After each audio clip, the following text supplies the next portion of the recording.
Good afternoon to our webinar attendees, panelists, and guests. Welcome to our NOSCOPS webinar on the salient features of the Department Order 198 series of 2018 with highlights on the qualification of safety officers. The Department Order number 198 is the implementing rules and regulations of the Republic Act 11058, or otherwise known as an act strengthening compliance with occupational safety and health standards and providing penalties for violations thereof. We have a minor changes in our webinar title so that our other attendees who are yet oriented regarding the legal basis on the accreditation requirements may catch up with our discussion. Also, it will not preempt the ongoing revision on the procedural guidelines of the accreditation of OSH practitioner and consultant by the Occupational Safety and Health Center. This webinar will also help our HR professionals, particularly on the qualification of safety officers prior to their appointment as the company's safety officer.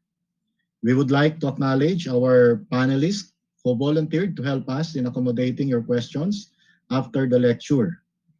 Finally, we are very honored and grateful to our guest speaker for sharing his invaluable time with us this afternoon, though it is a short notice from NOSCOP. He will be introduced by our Education Director, Ms. Marnie Pebrada. Once again, magandang hapon sa lahat and mabuhay. Good afternoon, everyone. Kumusta po? This is another opportunity to learn about safety and health, and we are privileged to have our speaker. Again, who will discuss DO 198-18, as mentioned earlier on by Sir Neil. And he will be also highlighting specifically our concern in terms of what are the qualifications and what are the requirements in terms of accreditation for our safety and health practitioner or consultants in terms of new applications and maybe renewal and leveling up from an OSH practitioner to an OSH consultant. So, ladies and gentlemen, this afternoon, please help me welcome our speaker.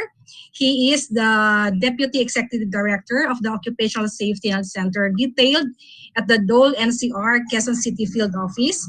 Please join me in welcoming Engineer Jose Maria S. Batino, popularly known as Boss Jomar.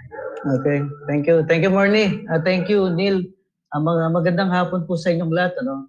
Yeah, indeed, it was a very short notice. Pero ako naman, game ako sa ganyan. So, the moment Neil called me up, that there were changes on a prior webinar meeting, and the changes would have me as the resource person. So, right away, I said yes. And it's also a commitment on my part, being the Deputy Executive Director of the Occupational Safety and Health Center, and currently on detail with the Dole National Capital Region, I believe it's incumbent upon us to promote safety and health elsewhere. At every opportunity that would arise, then we should be there to promote in more aggressive terms prevention when it comes to occupational safety and health. So. Magandang hapon at as mentioned, I would be giving a flavor, although I'm sure you've probably gone over this, the Department Order 198-18, which is the IRR of the law. No, yung law natin is RA 11058. The law, in fact, was signed by the President in September 2018. Okay, but the law wanted an IRR, so the statement of the law is that the DOLE would need to come up and issue and implementing rules and regulations within 90 days after effectivity of the law. So the law was signed, I think, August. It took effect sometime September 2018. So 90 days, within 90 days, I think it was December 6 or 7, when DOLE issued the implementing rules and regulations through this Department Order 198-18.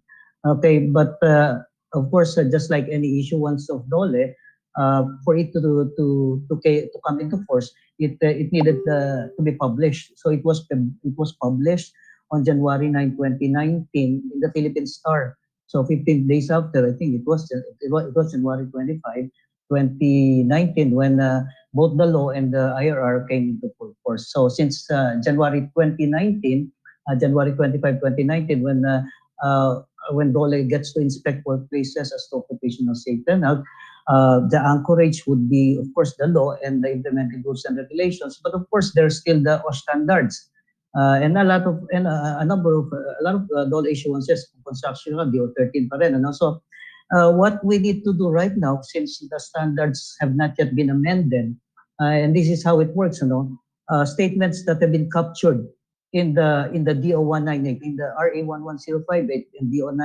198, statements that have been captured. Okay, so DO 198 prevails. Okay, pero there are statements that still exist in the OSH standards, okay, in various DOL issuances like DO 13, di ba? So they still remain in effect. Kung hindi sila nasa gian ng DO 198, okay, they still remain in effect. Kasi mapapansin mo, no, as the title specifies it, there would be penalties for willful violations or willful violators. So one of the parameters of penalties, it's compliance to other provisions of those standards, which would mean it's a catch-all phrase. So, hindi lang DO 198, hindi lang RA 11058, nandun pa rin ang standards, nandun ang DO 13, nandun ang iba bang DOLE issuances.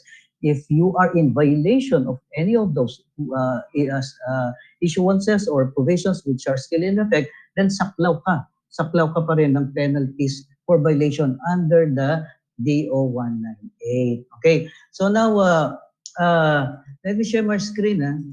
Okay, so I'm sure everyone knows what Occupational Safety and Health Center is all about, right? The Occupational Safety and Health Center, it's that side of DOLE. And I always say this, it's that side of DOLE. In fact, it's that side of government which works aggressively on promoting prevention of accidents, injuries, illnesses, and even deaths from happening in workplaces. Because in the scheme of things, I'm sure you would agree with me, government can only advocate prevention, right? There is no way that government can do actual prevention, diba? Because actual prevention of accidents, injuries, illnesses, and even deaths from happening in workplaces, actual prevention is very much the ballgame of workplaces. So government enters the scene two ways. One is to promote safety and health, and one is to promote prevention. The other is to enforce the regulations. Okay. So since January 2019, in effect na itong IRR, itong DOLE DO 198-18. So for those who are aspiring to be safety officers or who are currently safety officers, my advice to you is to appreciate the DO 198 kasi lahat naman ng nasa RA 11058 nandito na eh. Nakasakay na lahat sa DO 198. So if I were you, I would focus more on appreciating DO 198, then of course, and all the other DOLE previous and future issuances. Okay, so now let me go to the requirement on first aider. When we were framing the IRR, so one of the concerns were it mentioned in the law, okay, and likewise it was mentioned in the IRR that it's not just Philippine Red Cross anymore. So there would be other providers as authorized by the DOLE secretary. So what happened? This is how DOLE made a realization to this. Since there are already existing providers through the Department of Health, through the Bureau of Fire, and of course the accredited training centers of TESDA providing first aid related training. So nag-exist na sila eh. And of course the Philippine Red Cross. So ang naging attack na lang ng DOLE is to come up with a labor advisory, okay, recognizing as qualified first aiders those who have graduated from first aid trainings from the Department of Health, the Bureau of Fire, and of course from TESDA accredited training institutions, and of course the Philippine Red Cross. So apat na yung sources mo ngayon. Okay, but currently, I think there are problems as to recertification, ano? Kasi nga, the way things are coming, information are coming to us, parang wala pang first aid training na nangyayari. Kasi wala pang online ang Philippine Red Cross, I don't know with DOH, Bureau of Fire, or TESDA. So the problem now is with the recertification. Paano yung mga certified first aider na maglalapse na yung certification. So we tell them, okay, this is how to do it. You write POH, Bureau of Fire and TESDA. Tingnan nyo, no, if there are online trainings that they would be first aid trainings that they would be providing. Diba? So kung meron, then you might as well attend it so you can be recertified as qualified first aider. In its absence, kung wala talaga at na-inspect ka, siguro maganda ipakita mo sa DOLE ito na you've already touched base with these different institutions, but currently walang face-to-face, wala ring online training. Siguro DOLE would be considerate enough, okay, na bigyan ka ng palugit pa by which you can have your first aider certified. Or another approach to this is there are individuals, you would have to find them. There are individuals who have valid first aid training and certification. You may want to scout for them and hire them even on probably on contractual basis. So that's how to address the current situation if indeed there is absence of first aid training. Kasi yun ang info na nakakarating sa amin. On competency standards, again, when we were discussing this at the level of the technical working group, okay, so valuable ang role ng PRC, the Professional Regulations Commission, and of course, TESDA, no? Okay, because at the moment, malinaw dito sa IRR na to, sa DO 198, if you look at the schedule of violations and the corresponding fees, one of the violations there is that it relates to a certification for skilled workers doing critical operations. Okay, again, if you go by the TESDA website, you'll realize marami na gumagawa ng critical occupations, nasa construction, nasa manufacturing, marami dyan ang kailangan NC2 since explicit dito sa 198 na sinabi niya, merong penalty kung hindi certified yung skill worker mo. So tingnan nyo ngayon, you would have to go by the TESDA list and look at your individuals who are doing critical occupations and look at the website of TESDA if there is a corresponding TESDA NC2 or NC3. If there exists a corresponding NC2 or NC3, the next best thing to do kung walang NC2 or NC3, yung skilled worker mo, is to link them up with TESDA so assessment can be done and the necessary national certificates can be accorded to your skilled worker. Kasi dito mas binigyan talaga ng halaga yung existence ng national certificate for critical occupations. Ngayon, what's the responsibility of TESDA here? So TESDA would need to look at their mobilization of training and assessment, di ba? Kasi nga marami na nga kailangan. They would have to be ready. They would have to be ready in the event na merong mga requests sa kanila for assessment, then they would have their assessors on standby so those in critical occupations can be assessed. Then another thing that TESDA would need to look into is that currently we are also being beset by skills that are already here, skills that are already happening, but to which we don't have competency standards on. Like for example, when we talk of rope access or rappelling, nangyayari na, di ba? May mga situations na sa construction na hindi ka na nagse-set up ng mga temporary facilities, nira-rappel na lang yan or rope access. So the point is this. Internationally, I would surmise there are competency standards on rope access. Pero nationally, wala eh. So the message to TESDA again is to look into this skills which are already happening. Okay, then analyze the skills. Okay, come up with competency standards and assessment protocols.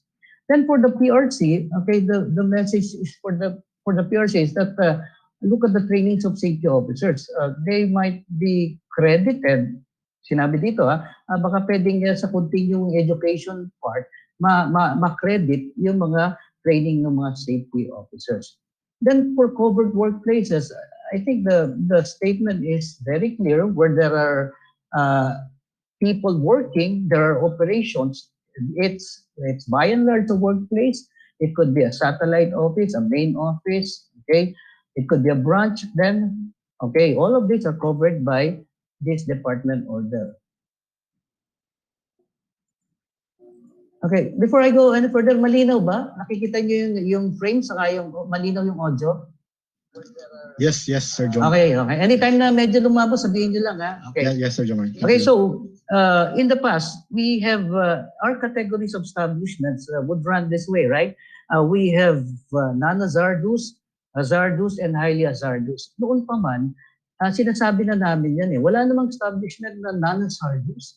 Even if you look at offices, even if you look at business process outsourcing, call centers, they would just have office setting. Pero the stress, di ba? Psychosocial is so high. So sinasabi namin, matagal na namin gustong buwagin yung pagkakaroon ng category na nanasardo. So finally it happened. And it happened in a good way that it's now dynamic. Risk-based na ang categories ng establishment. So low, medium, high risk. But the question is this, who gets to categorize, di ba? Kayo mismo, the establishment, through the safety committee, through the safety officers, would need to perform HIRAC, hazard identification, risk assessment, and control. Kaya nga integrated ang HIRAC sessions, even for SO1 training, SO2, and SO3 training, both for boss and cost, integrated yan. Why? Because kailangan matutunan ng establishment, lalo na ng ating safety officers at safety committee, how to perform HIRAC. So we would know, we can determine, the establishment can determine where they are in the spectrum of risk. Low, medium, or high ba sila? Kasi whenever a labor inspector comes in, okay, the workplace would be inspected on the basis of the risk category and the number of employees. So among the first few things that a labor inspector will ask from you once he or she gets to inspect your workplace is, where is your risk assessment? Okay, kasi nga, on the basis of your risk assessment, doon kanya inspection and exact compliance on from you, okay, on occupational safety and health standards. But often, naging helpful din, ang IRR na to. Why? Because often it gave you an idea.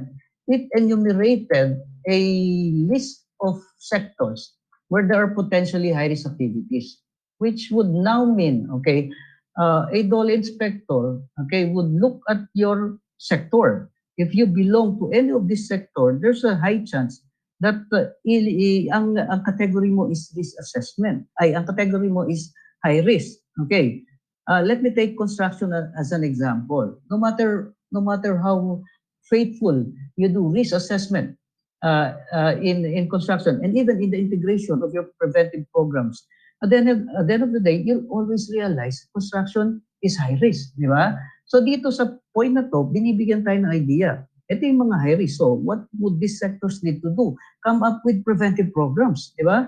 Come up with a good risk assessment, come up with preventive programs. Hopefully, you get to slide in a lower risk category. Kasi since dynamic yung categorization natin, you can actually slide from a lower to a lower risk category given your preventive programs.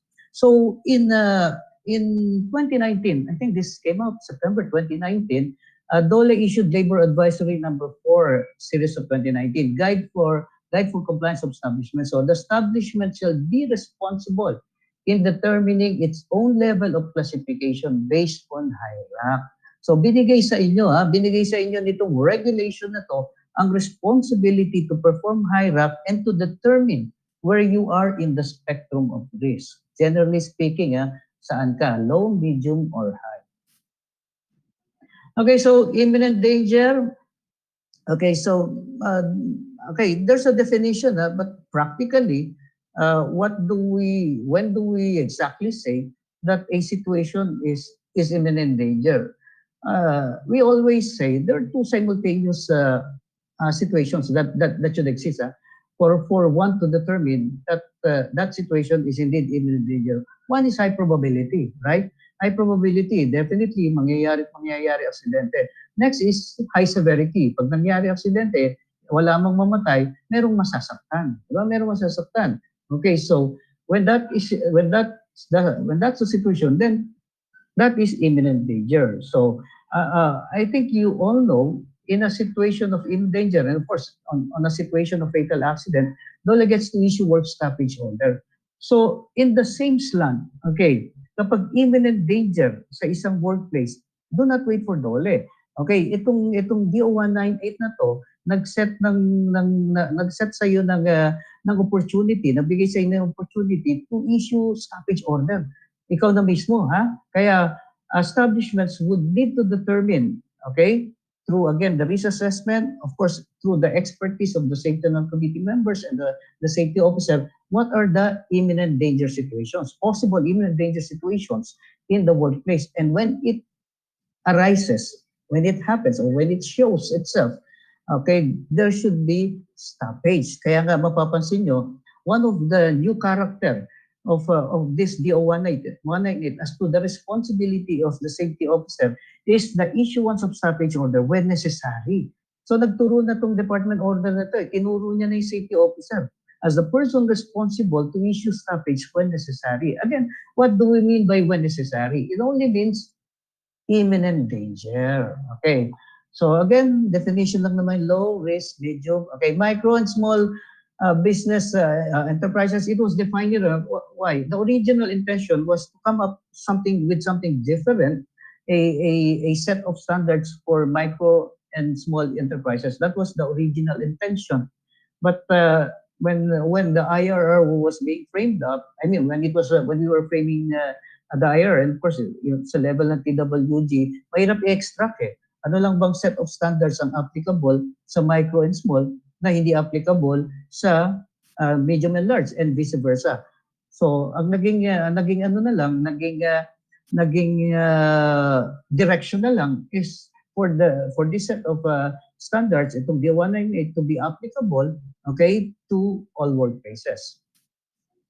Okay, occupational health personnel. So who are our occupational health personnel? These are our first aiders, our occupational health nurse, occupational health dentist, and occupational health physician. So again, ang first aider and training galing sa apat na ahensya which I have mentioned. Occupational health nurse, until now, let me be clear on this, there's still just one provider of BOSH for nurses, yung tinatawag nating ONAP. Occupational Health Nurses Association of the Philippines. So, ibig sabihin, if you designate someone, a registered nurse, on top of being a registered nurse, pag dinesignate mo siyang OH nurse, it goes without saying, the guy should have completed the 48-hour training from the ONAP, Occupational Health Nurses Association of the Philippines. So, occupational health dentist, okay, in the past, prior to this regulation, in the past, magkasama sa training ang dentist sa physician, OS training nila. BCom yan, basic course in occupational medicine, which you can get two ways. Either you get it from the UP College of Public Health or you get it from PICOM, the Philippine College of Occupational Medicine. Noon magkasama sila prior to this IRR, to this department order. Pero hiniwalay na sila dito. Sinabi dito, dentist, occupational health dentist, pwede ka nang umattend. Ang pwedeng attendan mo na lang ay yung 40-hour BOSH. So kung mag-engage ka na occupational health dentist, okay, pwedeng BOSH, yung 40-hour BOSH na lang ang hanapin. Okay, occupational safety and health consultant. So, nano pa rin there's still accreditation for practitioners and consultants. So, one important aspect of this DO 198, tinanggal na niya na requirement ang pagiging OSH practitioner para maging safety officer ka.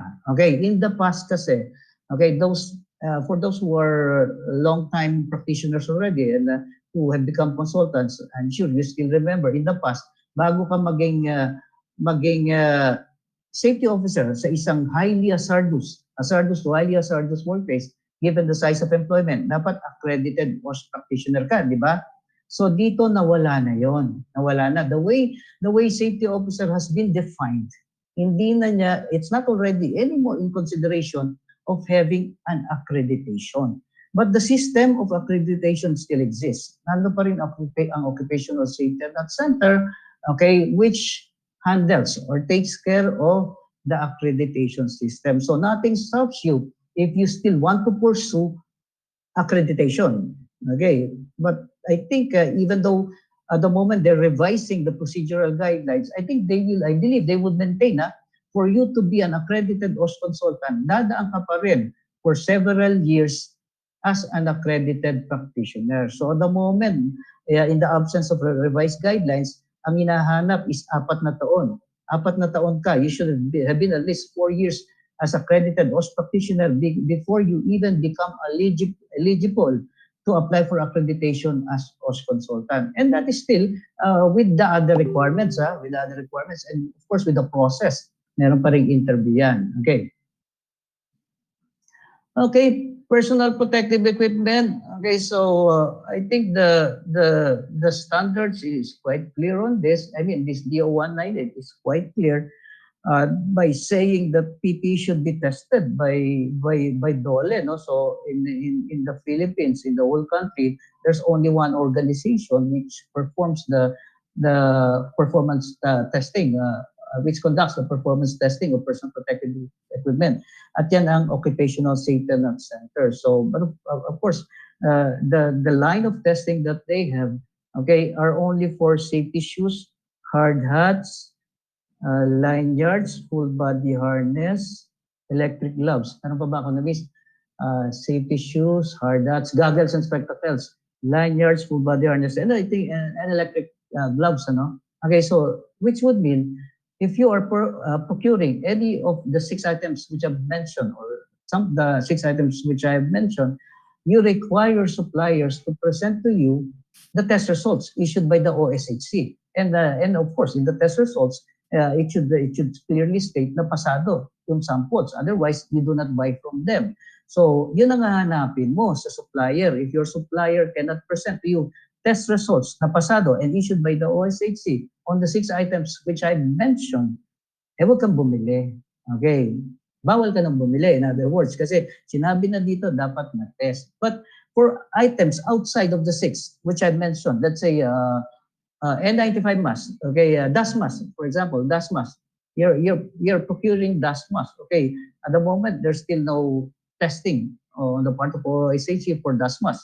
So wala pang testing, wala pang testing protocols ang OSHC, wala pang kinoconduct na test. So which would mean you need to get from a third party or from the manufacturer, okay, a certification na pasado yung kanyang PPE, yung kanyang dust mask, okay, sa standards. Okay, and for safety officers, you may want to review the different standards for specific PPEs kasi sinabi naman ng standards natin and still exists, nasa Rule 1080 pa rin yan, na sinasabi pagka itong PPE na to, let's say mask, ano yung ANSI equivalent or pagkaibang PPE, ASTM. So, titingnan nyo pa rin, ibabangga nyo pa rin doon sa require ng standards kung anong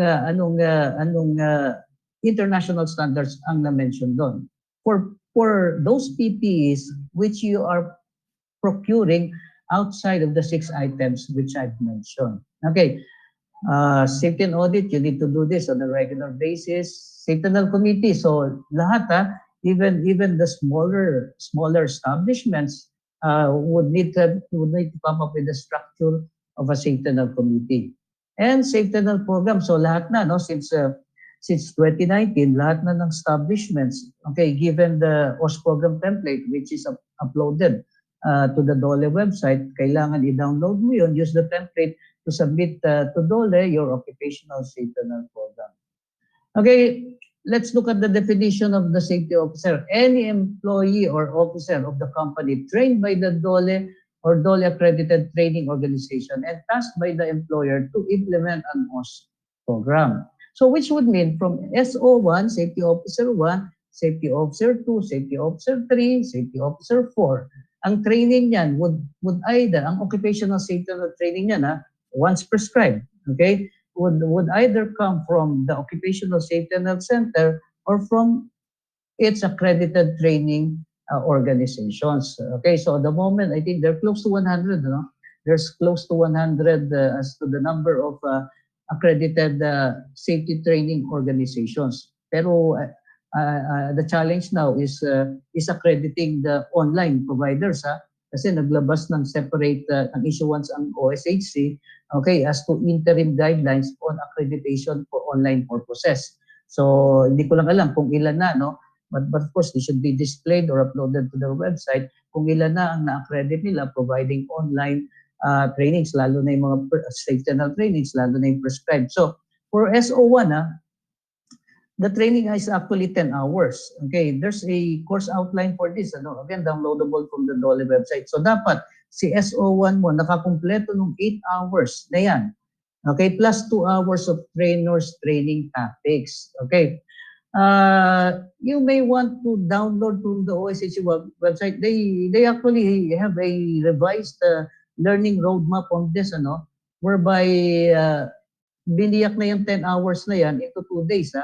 And for if any of you are representing safety training organizations, i-check nyo lang. Ha?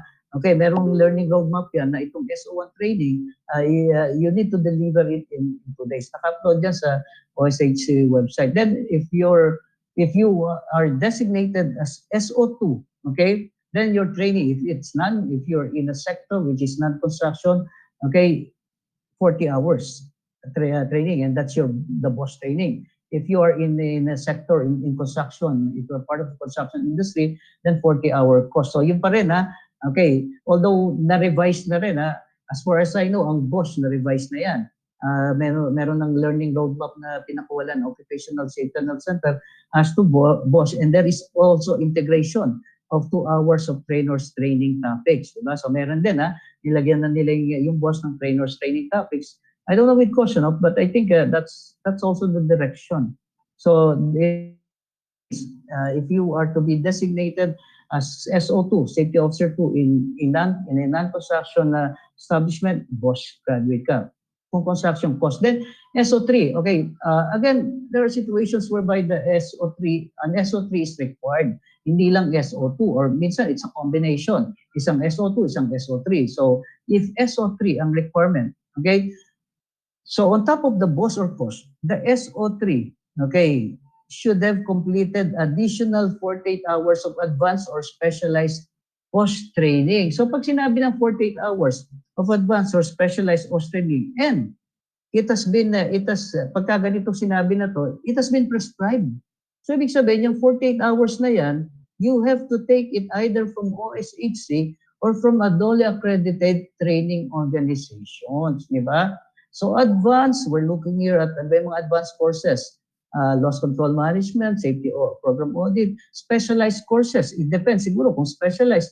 It depends kung ano yung sector mo. Like if you are in production of paints, mga pintura, then you probably will have training on work environment measurement or on the GHS, globally or industrial hygiene. So titingnan nyo, no? Kung construction ka naman, your specialized training would be, let's say, on working at heights, okay, specialized training on heavy equipment. So yun, ha. So ganun niya nilatag yung requirements for SO3. At sinabi niya dito at least 2 years of experience. Okay, as to experience, okay, it will be the responsibility of the company to determine whether the 2 years of experience is fit. Okay, that type of experience or kind of experience is fit to the company, to the sector, di ba? Like for example, ang experience niya ay construction, okay? More than 2 years man yan, okay? Ang ina-applyan niya sa'yo, SO3, isa kang manufacturing. Ngayon, company, you need to determine, yan bang experience niya sa safety and sa construction, pwede ba yan dyan sa manufacturing? So, company needs to evaluate this. Why? Because there's a labor advisory also which states that the HR, human resource, you would have to certify before company gets to designate the safety officer. HR is certifying mo. Is this person a good fit? Okay, na-meet ba niya yung credentials, yung qualification ng pagiging SO1, SO2, or SO3, or SO4? You need to certify before the company gets to designate the individual as safety officer. Because comes a point of inspection, Dole will look for these documents. Nasaan yung designation mo as na ikaw ang SO1, SO2, or SO3, or SO4? Nasaan yung certification issued by HR na ikaw ay qualified? So again, ibinigay ng regulation na to sa company ang pagkilatis. Okay? Ang pagkilatis, whether a certain individual is fit to be their safety officer. Di ba?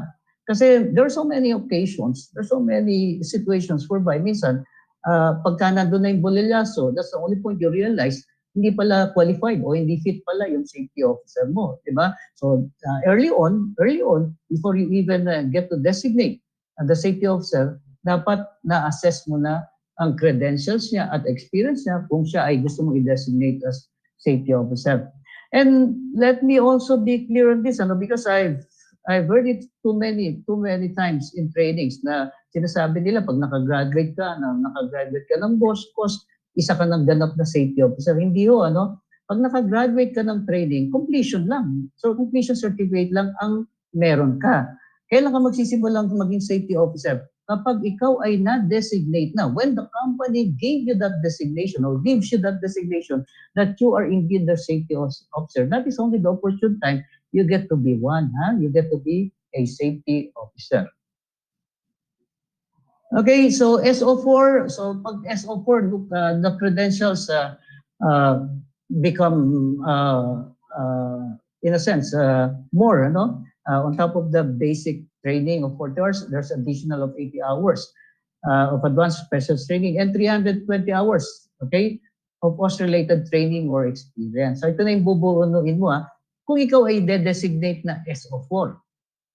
Kung ikaw ay de-designate na SO4 ng company, pero again, lilinawin ko lang, even with the current guidelines of accreditation, kahit hawak mo na yung credentials ng SO4, meron kang 40 hours na training, 80 hours of advanced special training, more than 320 hours of post-related experience. Lahat na yan nasa iyo. Pero hindi ka dumaan sa pagiging practitioner. So ito, the question is, pwede ka bang mag-apply as consultant? Hindi. Kasi ang requirement pa rin with the current guidelines, dapat dumaan ka muna sa pagiging practitioner for at least 4 years. Okay. Malinaw, kasi minsan ganun ang idea. So iiwalay mo yung sa accreditation dito. Ang sinasabi lang dito, SO3, ide-designate ka if you have these credentials. SO4, ide-designate ka SO4 if you have such credentials. But this is not in any way connected. Hindi mo to basta pwedeng ibangga sa accreditation. Okay. So ganun yan, kasi accreditation itself would have its requirements and its process. Okay, signages, okay, worker, basic definition, ang workers o seminar. So mandatory, so meron tayong mandatory workers o seminar. So it's 8 hours. Again, there's a separate course outline for this. And I'm sure you've already gone over that outline. Saka na-contact na siguro to, ang safety officer nyo, because sa sinabi ng labor advisory, the mandatory workers or seminar may be conducted by the safety officer of the establishment or any DOE accredited certified practitioner or consultant. So you if you want an external resource person, let's say you have the resources to pay for the guy, you can hire an external resource person in the through a safety accredited practitioner or consultant to provide this one day mandatory or seminar for your employees. Pero ang gusto lang ng regulation, simple lang, kung sino yung designated safety officer mo, yun na ang mag-conduct. Okay, yun nga pala, let me just go back to the credentials of the SO safety officers.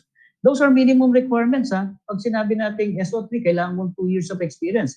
Yun lang ang minimum na sinasabi nitong regulation. Pero let's say, ako yung kumpanya, I want to add more to the experience. Gusto ko 4 years yan o 5 years na safety-related experience. I can do so. Ako naman yung kumpanya. Siya naman nag-apply sa akin as SO3. So itong sinet lang ng regulation na to are minimum requirements. If companies would want to put this on a notch higher, It all depends on the company.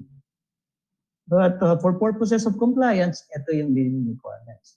Tapos yung mandatory OSHA seminar na to for all employees, it can be done on staggered basis. You can do it online, you can do it on staggered basis. If you cannot do it online for 8 hours, pwede mo namang utay-utayin 2 hours first week, 2 hours second week, 2 hours third week, fourth week, another 2 hours until such time you are able to complete that 8 hours. Ang gusto lang ng DOLE, wag matagal.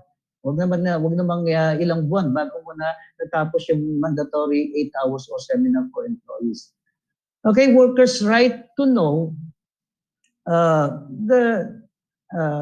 I think the intention of Section 5 is that we would not want to come to a situation whereby kaya lang na-aksidente yung worker o yung workers.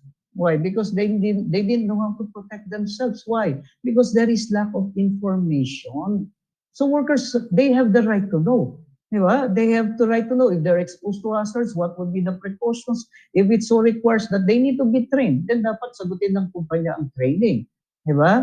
So ang gusto lang ng Section 5, ibigay natin yung mga information na yan for workers to be able to protect themselves. And if there are information, like for example, sa high risk, like construction, from time to time, workers would tend to be complacent. And at times, they also forget all this information. Okay, even for some people handling chemicals, di ba? Minsan nakakalimutan nila yung information on the STS, ganun. So, if ang sinabi dito for establishments in the high risk category, there should be a quarterly, okay, quarterly provision of information. So selective lang naman to. Siguro you would have to select that specific set of workers and that specific set of information that they need to be reoriented on a quarterly basis. Okay, workers' right to refuse to unsafe work. I think this is something universal in a sense. All of us, di ba? Hindi lang naman ordinary worker. All of us, we can invoke refusal. Okay, we can invoke refusal if we are in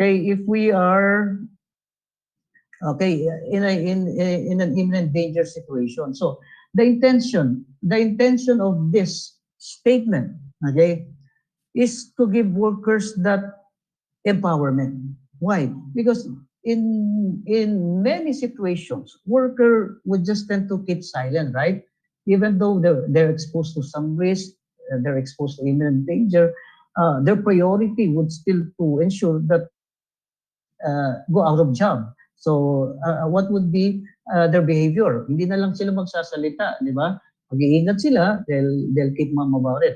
But the point is this, it's an even danger situation. It could harm anyone. So this section would want workers to invoke refusal. Invoke refusal. Okay, when there is imminent danger situation. So nilinaw naman uh, the only point that a worker can invoke refusal if there is existence as to safety note, if there is existence of an imminent danger situation. So that, again, dapat malinaw. So the responsibility of the workplace is to clear things on this. Linawin natin, and then by imminent danger situation. So when it arises, okay, workers would be confident enough to invoke refusal. So for as to the responsibility of workplaces, you need to act on the refusal. You need to act on the refusal. Wag mong deadmahin, Kasi look, if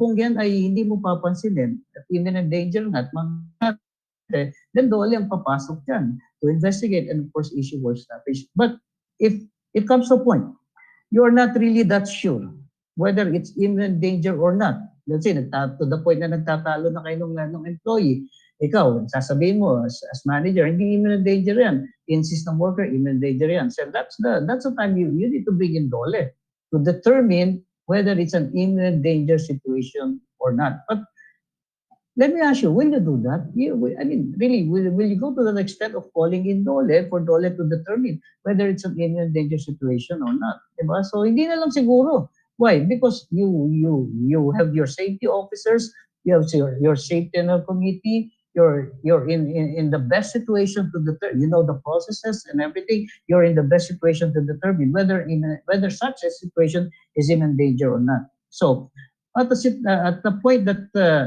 it's in danger, you issue stoppage. You can actually transfer the worker to a safer workstation. Di ba? Pwede mo naman siya i-transfer para tuloy din ang sahod at trabaho niya. I-transfer mo siya. Okay, you only bring him back to such workstation when it's already safe. So the responsibility of look at the way the sections are formulated here, no? Okay, there is a corresponding right on the part of the worker, but it translates to a responsibility on the part of the employer. So responsibility ng employer to ensure na ang worker is empowered to report or invoke refusal when it comes to imminent danger. Okay, workers' right to report accidents. So let me just read the statement. Okay, it says here, workers and the representative shall have the right to report accidents, dangers, occurrences, and hazards to the employer, comma, to the DOLE and to other concerned government agencies which will have jurisdiction. So let's just analyze the statement. Ano? Okay, workers' right to report accidents, dangers, occurrences. Since it says right, so let me ask you the question. Pwede bang hindi i-report or dapat i-report? I mean, is this right similar to a fundamental right? Like yung right of suffrage, di ba? Yung right of suffrage, pwede kang bumoto, pwede kang hindi bumoto. Pag hindi ka bumoto, nothing bad happens to you, nothing bad happens to your family, nothing bad happens to your community. Sa kandidato, it's just one vote. It may not even alter the outcome. That's fundamental right. But is this something fundamental na pwedeng hindi gawin o dapat gawin? Di ba? So, the way we see it, although we invoke workers' rights, okay, kasi nga, I mean, when you formulate provisions, okay, you also need to be careful to your choice of words, di ba? So pagdating kasi sa workers, di ba, it's more important to tell them it's the right, di ba? Pero well, in fact, pag binasa mo to, pag in-analyze mo, it's really a responsibility to report, di ba? Kasi kung hindi niya i-report yan, kung hindi siya ma-aksidente, yung co-worker niya ma-aksidente. Anytime soon, merong ma-aksidente kung hindi magre-report siya. Saka when a labor inspector comes in and the labor inspector detects that there are risks that exist, okay, within the workstation of the worker, tatanungin ni labor inspector si worker, o worker, na-report mo na ba to? Sasabihin ng worker, sir, wala naman kaming reporting dito. Who gets to, I mean, the labor inspector definitely gets to issue the violation. But to whom is the violation addressed? It's always to the employer, di ba? So again, the translation of this is that the employer needs to ensure that there is a reporting mechanism. Okay, so para ma-exercise ng worker yung right to report, there should be a reporting mechanism. Then let me again read the statement. Workers and the representative shall have the right to report accidents, dangerous occurrences, and hazards to the employer, to the DOLE, and to other government agencies which would have jurisdiction. Ngayon, if I were to recast the statement, okay, I will do it this way. Workers and the representative shall have the right to report accidents, dangerous occurrences, and hazards to the following. Di ba? To the employer, number one, to the following. Number one, to the employer. Number two, to DOLE. Number three, to other government agencies which would have jurisdiction. So what am I saying here? It's practically an enumeration. At sinasabi dito, ang unang pagre-report, the first crack at reporting should be addressed to the employer. So the regulations would want it that way. I-report mo muna sa employer. Why? Because the employer should be able to provide the solution. DOLE will not be able to provide the solution. I-report mo man sa DOLE yan. DOLE gets to inspect the workplace, gets to call on the employer, the employees, di ba?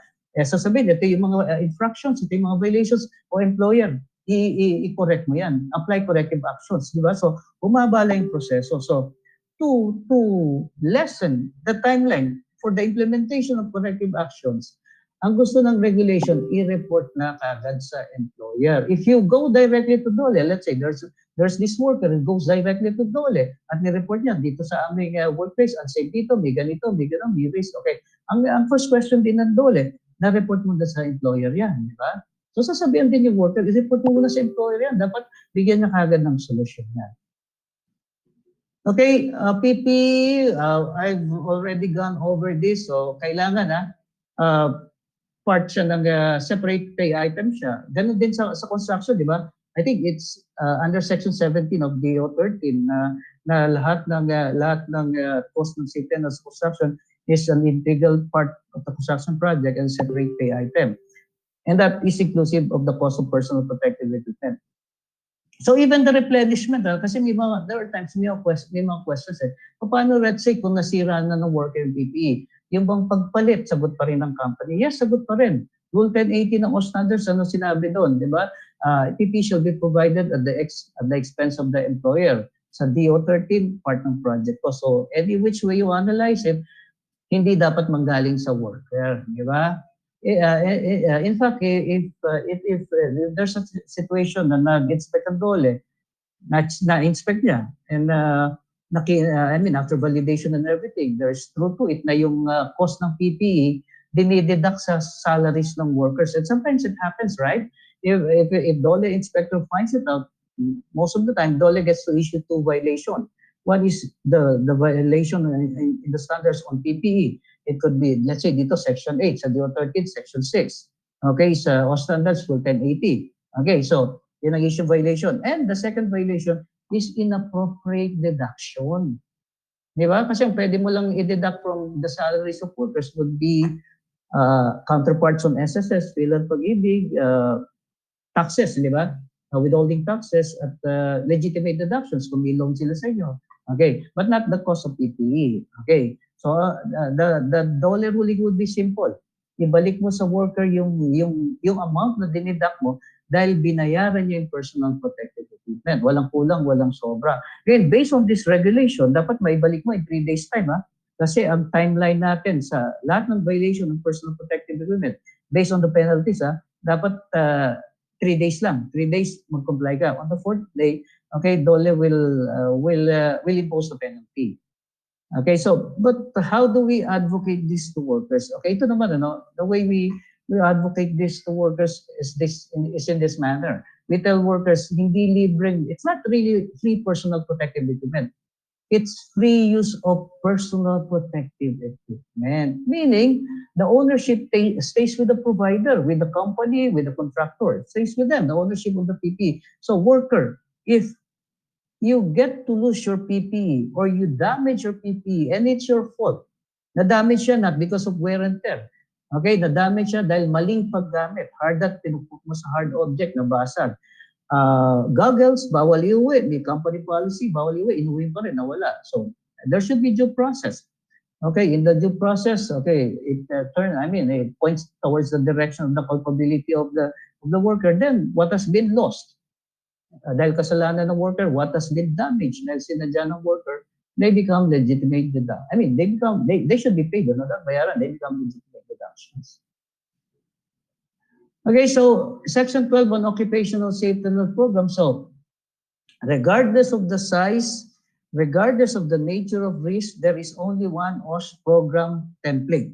So you download the template. I don't know if there's still any company which has not submitted their OSH program. Dapat i-download nyo na, i-submit nyo na sa DOLE. So it's just one template, regardless of the number of employees, regardless of the risk category. Although there are 3 items there. If you go by the OSH template, there are 3 items there in asterisk. I think one deals with excavation, one deals with confined space, and another, I forgot the third one. So if it's not applicable to you, don't answer it. Mas malamang sa mga high-risk establishments. So. Okay, so the OSH program shall be submitted to DOLE, which would have jurisdiction over the location of the establishment. It could be the DOLE regional, the DOLE district or provincial office. But there's actually an e-application. Okay, I think there's an e-application. Alam ko sa DOLE NCR, merong e-application. You submit your OSH program online. Even CSHP, even I think CSHP, there's an e-application whereby your construction safety and health program can be submitted online. Yan, it didn't say really as to the frequency of submission. Hindi naman niya sinabi this should be annual. Okay, the closest thing na sinabi as to being annual is as to budget. Okay, kasi ang sinabi niya dito, okay, hindi nakalagay sa frame, ha? Ang sinabi niya dito, ang budget ng OS program, the budget of the OS program of the company would have to come from the OPEX, operational expenses, which is annually driven. Annually driven ang OPEX niyo, di ba? So which would mean every year, you need to have budget for your OS program. But it didn't say na annually mag-submit ka ng OS program. Sinabi lang dito, annually i-review mo, evaluate mo.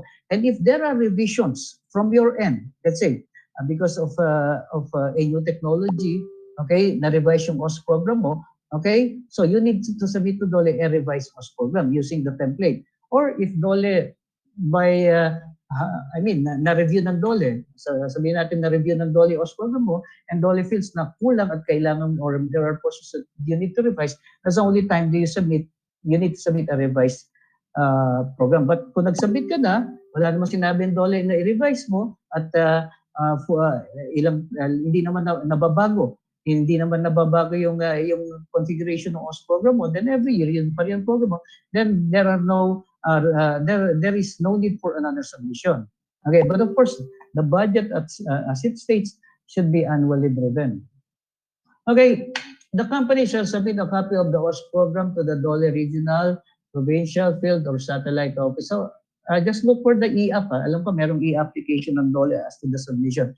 So, sinabi dito, a duly signed company commitment to comply with OS requirements together with the company OS program using the prescribed template. There's an annex here. There's an annex to the OS program template. It is a commitment which the owner or the manager needs to sign. So sinabi dito, if you submit to DOLE with a signed commitment and you use the prescribed template, shall be considered approved upon submission. So yung OS program na sinabit nyo sa DOLE, OS program for the company, okay, it does not require approval from DOLE. Sinabi, if you use the template, prescribed template, the commitment is signed, shall be considered approved upon submission, except for CSHP. So there's a different process for CSHP. It requires approval. So there's a one-page approval or disapproval. Those who have had experiences with submitting and their CSHP, I'm sure, you know that there's a one-page approval or disapproval notice coming from the DOLE regional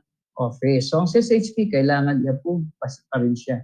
Okay, going back to that labor advisory 4-19, okay, the company may opt to use the OS program template. So binibigyan ng you're given leeway whether or not to use the OS program template prepared by DOLE, what's uploaded to the DOLE website. Okay, it's up to you. If you feel that template is enough, it could cover your OS program, then use the template. But if you feel you need to have an own template, hindi naman kayo pinagbawalan to use to deviate from the template that is uploaded to the DOLE. Yun nga lang, if you deviate from the template, okay, of course, DOLE would need to look at the deviations, okay, para malaman niya kung nasunod pa rin in practical sense yung requirements ng OS standards natin. Okay, so ayan, the company shall review and evaluate the OS program at least once a year. Okay, so Safe Penal Committee, no matter how small the structure of the organization is or the structure of the entity is, there should still be a Safe Penal Committee for small establishments. So the company owner or the manager is your person. And as always, the safety officer is the secretary and at least one worker as member. If the company is really small, sinabi rin dito, the company owner or manager can also be the first aider. So pwedeng siya na rin ang umattend ng training and to be the first aider. Pero walang sinabi dito na siya rin yung safety officer. Kasi dapat wala yung safety officer. Hindi naman siya pwedeng siya yung chairperson, siya rin yung secretary. So dapat merong iwalay na safety officer. Okay, for regularly sized workplaces or establishments, so this is the typical structure. Okay, again, the owner is representative or her representative is the chairperson, the Let's say safety officer is the secretary. Automatic members would be the occupational health personnel, and of course, there should be members coming from the workers or there should be workers representatives to the committee. Again, how do we select the workers representative to the committee? If the establishment is unionized, of course, union gets to nominate, di ba? Merong order from the union na si Mr. Ganito, si Ma'am Ganito is the representative to the committee. If the establishment is not unionized, then of course the employees would have to vote amongst themselves and elect who will represent them who will represent them in the safety and committee. Ngayon, your safety and committee now, if you have service contractors, let's say you have janitorial services, you've hired janitorial services, security services. So yung safety officer nila, ni janitorial at ni security services, or you have food concessionaire sa canteen. Okay. Sila ay uupo rin as member ng principal's safety and health committee. Okay. And that's your way of also ensuring that your programs get to be cascaded to these service contractors through their safety officers. Okay, if then let me also tell you of the concept of joint OS committee. Kailan ka ba nagkakaroon ng joint OS committee? On a situation, let's say mall, commercial complex, na ang tenants mo are entities, establishments ng tenants mo, hindi residente, hindi condominium. Pero ang tenant mo ay establishments sa isang mall, sa isang commercial complex. Then the admin, the building building administrator the administration would have to come up with a joint OS committee. So the building as is the chairperson. The safety officer of building ad is the secretary. Then the member entities, meaning the entities, the tenant entities in the mall or in the complex, at least two of them would serve as members. Two of their safety officers would serve as members of the joint safety and committee, and also two workers representatives coming from any of the entity tenants in the building or in the facility. Then of course, the building administrator would have to submit reports to DOLE as to the joint OS committee.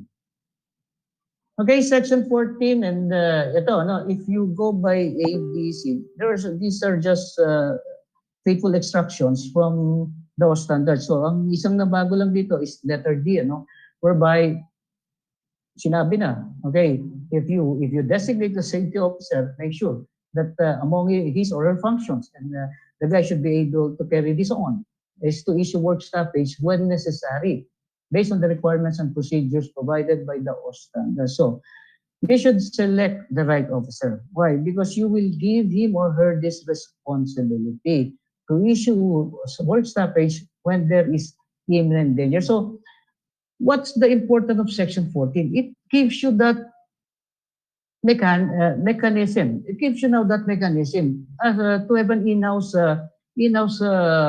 opportunity for stoppage para hindi na to mag-mature into a more serious accidents. Kasi kung hindi ma-stoppage yan, in-house level,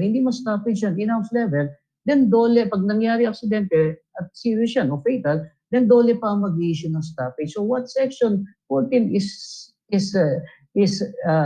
telling you, have that mechanism, have your safety officer issue work stoppage para hindi na mangyari aksidente, for you to avoid a situation na mangyari aksidente in a situation whereby DOLE gets to issue a work stoppage order.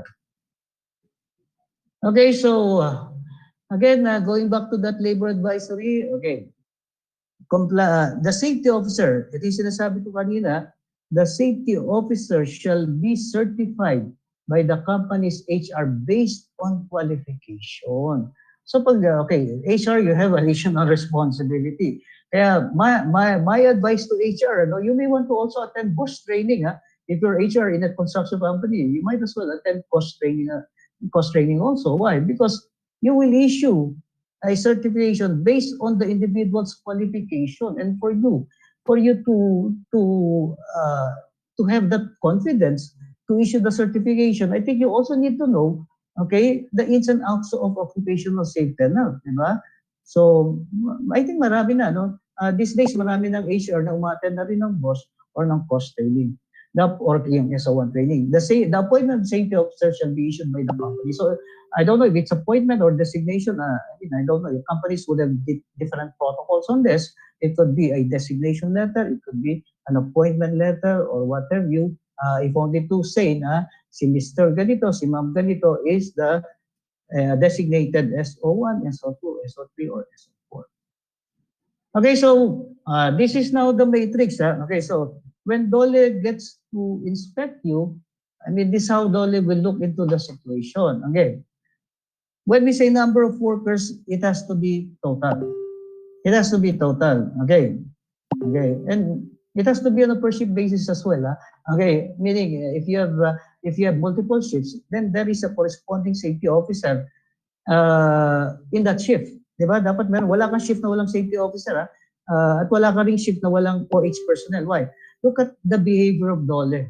Okay, every time an accident happens, lalo na pag fatal, major accident, every time it happens, the first two questions would be, nasan ang safety officer na mangyari? Nasan yung OH personnel na mangyari? So which would mean any given time, you need to have a designated SO, safety officer, and a qualified occupational health personnel. So if you have multiple shifts, this has to be done on a per shift basis. Okay.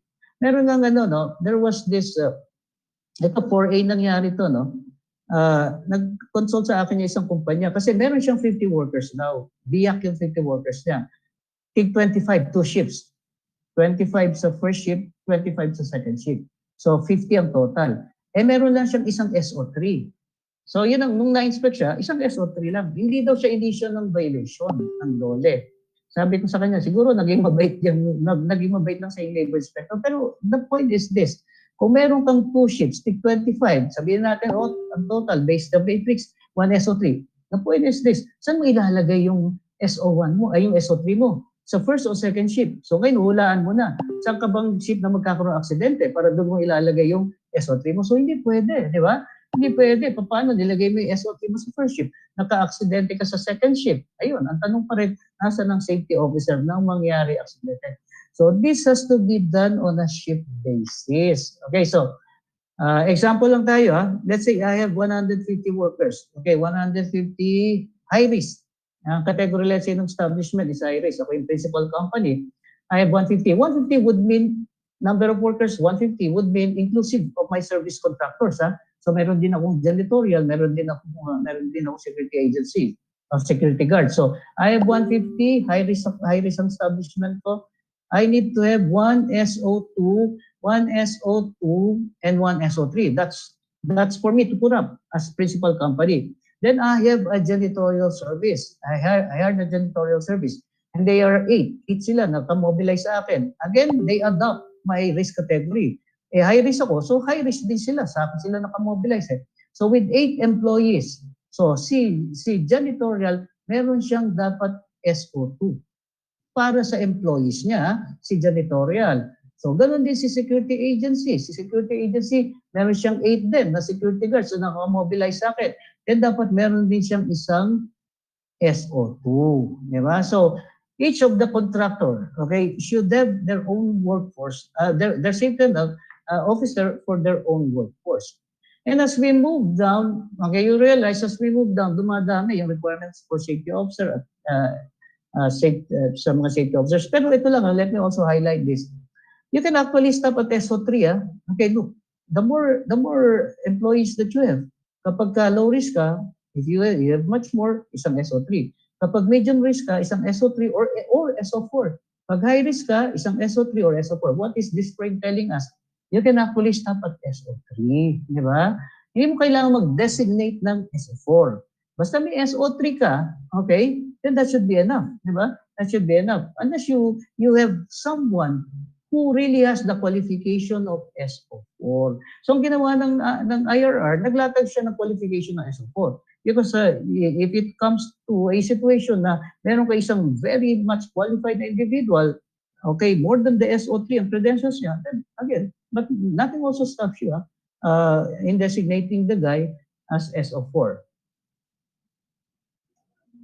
Okay, so this is the statement. In the case of contractor or subcontractor, at least one safety officer must be deployed at each specific area of operations. Sinabi nga dito, each specific area of operations, but it was never defined. Ano?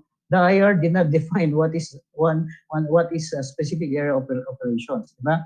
To oversee the management of the OS program of its own workforce. So malinaw, bawat contractor, service contractor, meron sariling safety officer for their own workforce. Okay. Okay. At the time that this law came about and the IRR also was issued, it was still a situation na wala ka pang mga qualified na SO3, di ba? Kasi ang sinasabi sa SO3, dapat meron kang 40 hours na booster course plus additional 48 hours plus 2 years of experience. So it could happen in the past when this was just starting na wala pang qualified na safety officers yung mga kumpanya. So binigyan ng alternative to compliance. So sinabi dito, in the event na wala ka pa ng mga yon, you can actually engage an accredited consultant for a maximum period of 1 year. Why? The accredited consultant's responsibility is to capacitate the company and the individual so they would comply with the requirement of safety officer. So sinabi dito kung wala pa, okay, pwede ka muna mag-engage ng accredited cost consultant. But our point really is, why don't you just develop your people, capacitate them so they can be your safety officers, di ba? You don't need an external individual for this. If only you can capacitate your own individuals. Okay, so mapapansin nyo rin sa safety officer, wala nang sinabing part-time o full-time. Wala na. But the situation remains that any given time, you need to have an SO, a safety officer, right there in your workplace. Hindi pwedeng wala. Okay. Pero dito sa occupational health personnel, there's still mention of part-time or full-time. Part-time would mean 4 hours in a day, 3 days in a week. Full-time would mean 8 hours in a day, 5 to 6 days in a week. Okay, so yan yung I've already mentioned this. Those are the training requirements for our occupational health personnel. Okay, now this is the mobilization now. Okay, so look, the categories have changed. Kanina, we have 3 categories. We have 3 columns, low, medium, and high. Okay, ngayon, low risk, pinagsama na, combined na ang medium to high. So, let me go back to my earlier example. Let's say, 150 workers dito.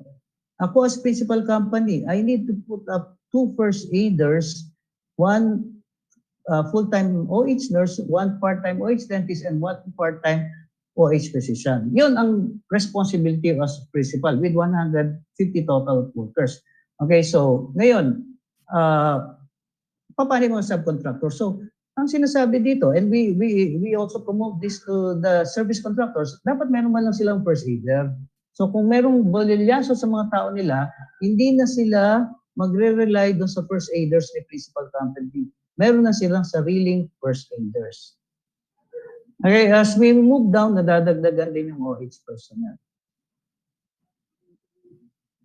Okay, as to facilities, okay, so ganun din, So low, tapos separate category, medium to high. So many of you probably you have clinics, Okay, so let's say let's look at the requirement of clinics. Okay, ang sinasabi dito, up to 500 total workers, you're gonna have 2 bed capacities in the clinic. Let's say if you're a construction project, medium to high risk yan, you have 500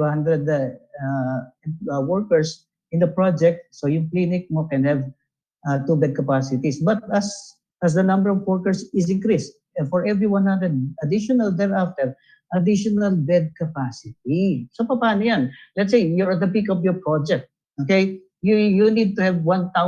You have 1,000 workers. So how many bed capacities would you need to have in the clinic? Okay, so 2. So first 500. Okay, let's say your resources or yung space mo hindi na kaya additional bed capacities. Maintain 2.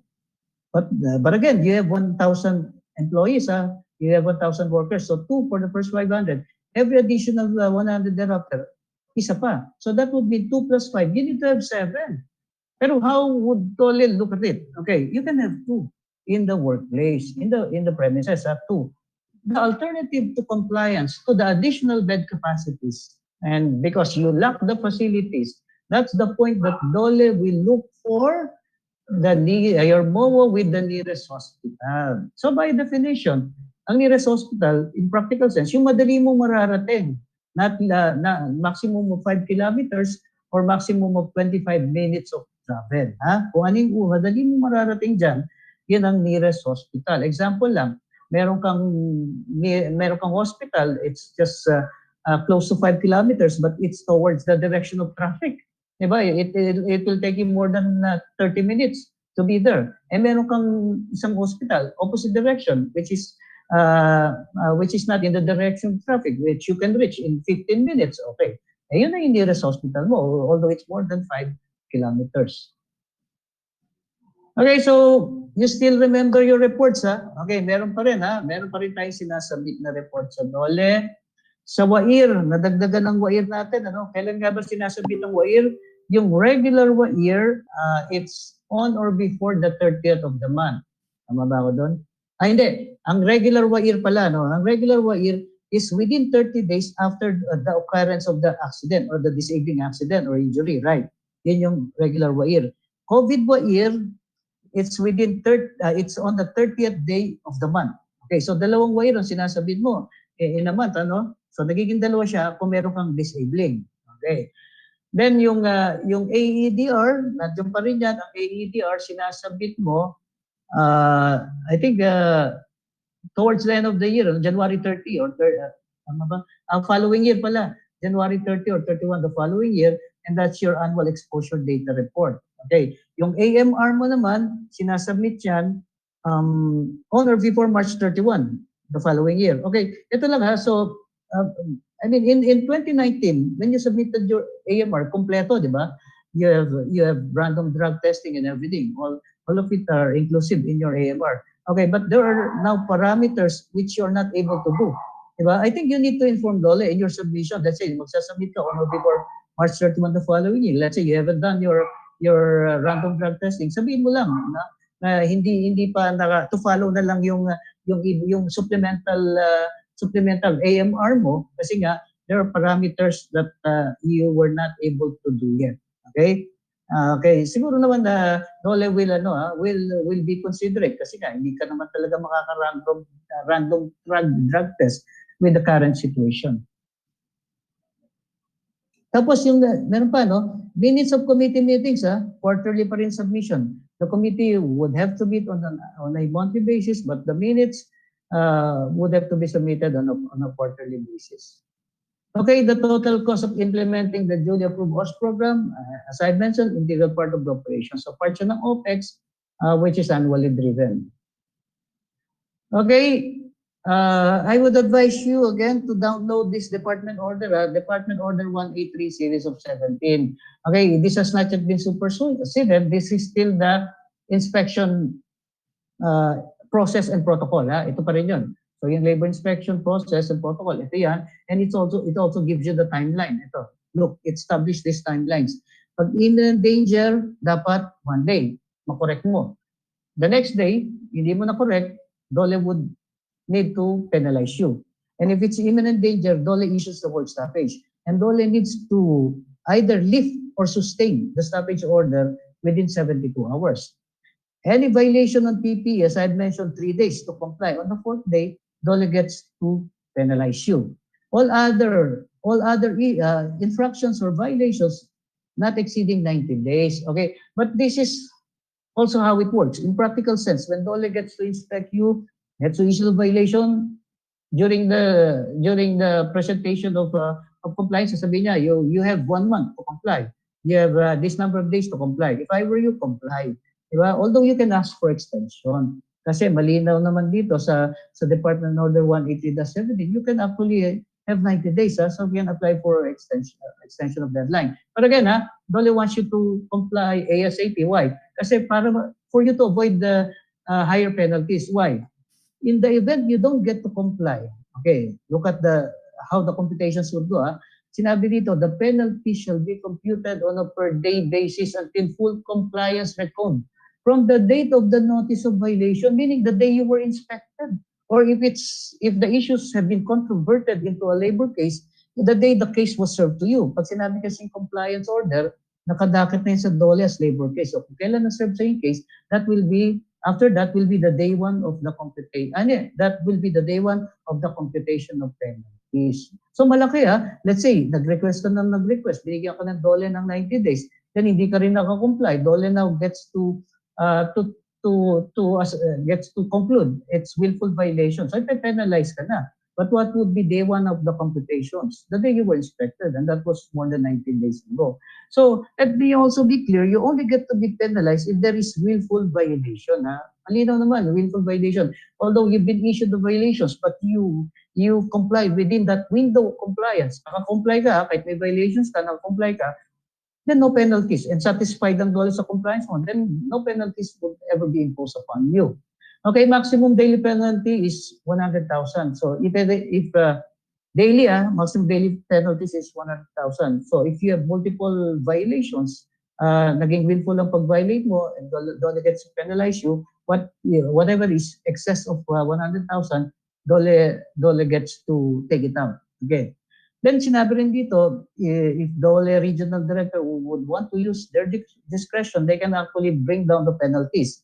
Kung hindi naman ganun kagrabe aksidente or maliit ka lang kumpanya, okay, DOLE regional director can use discretion. But if only the regional director wants to use such discretion. Kung hindi niya gagamitin yung discretion, this would be your maximum penalties per day given the infraction or given the violation. So nandiyan Anyway, this is also this is integral to the DO198. If you download the DO198, you also get this matrix. Okay, so it depends on the violation. You get to be penalized on a per day basis. So again, you only get to be penalized if there is willful violation.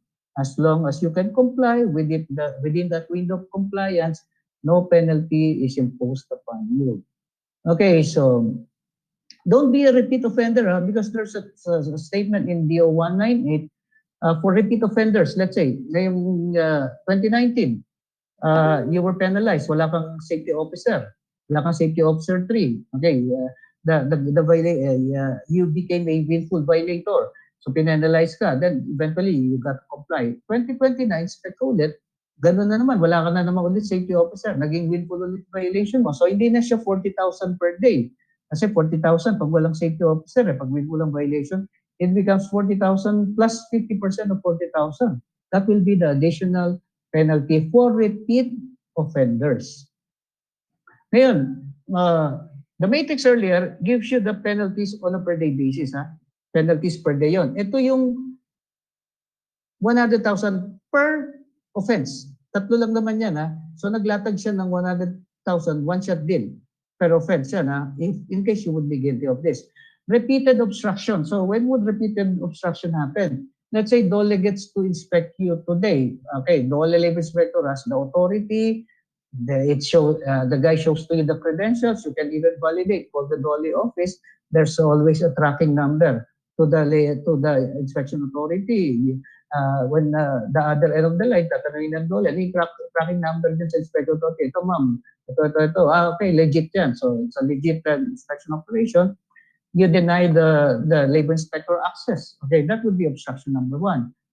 Don't even think of repeating it because if let's say the DOLE gets to schedule you again for another inspection at hindi mo ulit pinapasok, okay, repeated na yon. That labor inspector gets to recommend a penalty of 100,000. Okay, ito lang don't expect prior notice kasi ang routine inspection ng DOLE, although I think suspended na for the rest of the year, magre-resume ulit yan next year. I just don't know when exactly next year, but DOLE will always suspend inspection prior to Christmas and after the holidays. Okay. Labor inspector is vested with the visitorial powers of the DOLE secretary under Article 128 of the Labor Code. Sa Article 128, sinasabi the DOLE Secretary can visit any workplace, inspect the workplace, and exact compliance on the whole package of labor law. So that is the visitorial powers of the DOLE Secretary, which has been delegated to the regional offices, the labor inspector. So ang binabiolate mo dito is Article 128 if there is repeated obstruction. Misrepresentation, submit ka ng report sa DOLE. WAIR, AMA, AEDR, so zero. Wala kang work-related accidents, injuries, and illnesses. Okay. So whatever you submit to DOLE, it forms part of the database. So sinisik ng DOLE yan, yung information na pinrovide mo, kasama sa database. And always remember, labor inspectors, they have their tablets, they have their gadgets, they can check your submission. So let's say nag-inspect you, prior to inspecting your establishment, na-check niya na yung submissions mo. So sa mga reports mo, zero. Wala kang dineclare na work-related accident, injury, or illness. Then it turns out, when DOLE inspection, nakita niya sa logbook mo, ang dami mong hindi sinubmit as part of your WAIR, as part of your AEDR. Diba? So what happens now? DOLE might construe that as misrepresentation. So given that, you can be penalized with an amount of 100,000. Making retaliatory measures, let's say one of your workers invoke refusal because the guy is afraid that what the situation is in danger. Instead of looking at the refusal, you gave the guy the walking papers, di ba? Tinanggal mo siya. He goes to DOLE. Okay, DOLE gets to investigate. DOLE finds out in the investigation there was indeed a basis for invoking the refusal. So DOLE finds out what you did was by and large retaliatory. So DOLE might just fine you with 100,000. Okay, so fines are being collected. At the moment, once the fines are collected, if there's still time in the day, DOLE gets to remit it to the National Treasury. So doon po lahat punta ng nakukolekta ng penalties sa National Treasury po lahat, nire-remit ng DOLE yan. Okay, so again, this law, and of course the law already took effect as early as 2018, yung IRR followed suit. It took effect January 25, 2019. Okay? So yan yung, I'm sure you've been acquainted with the statements of Bill 198. It shouldn't be difficult for you to appreciate it better, and when things get to be a little more, hindi na nga normal, but if ever, by next year, babalik na rin ng DOLE sa regulatory approach na. You now have the window to look at how you can better comply with existing safety standards, and of course with this DOLE Department Order 198-18. Yun lang po, at marami pong salamat sa inyong lahat.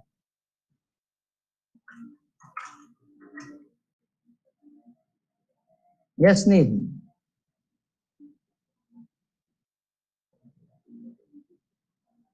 May mga tanong po ba?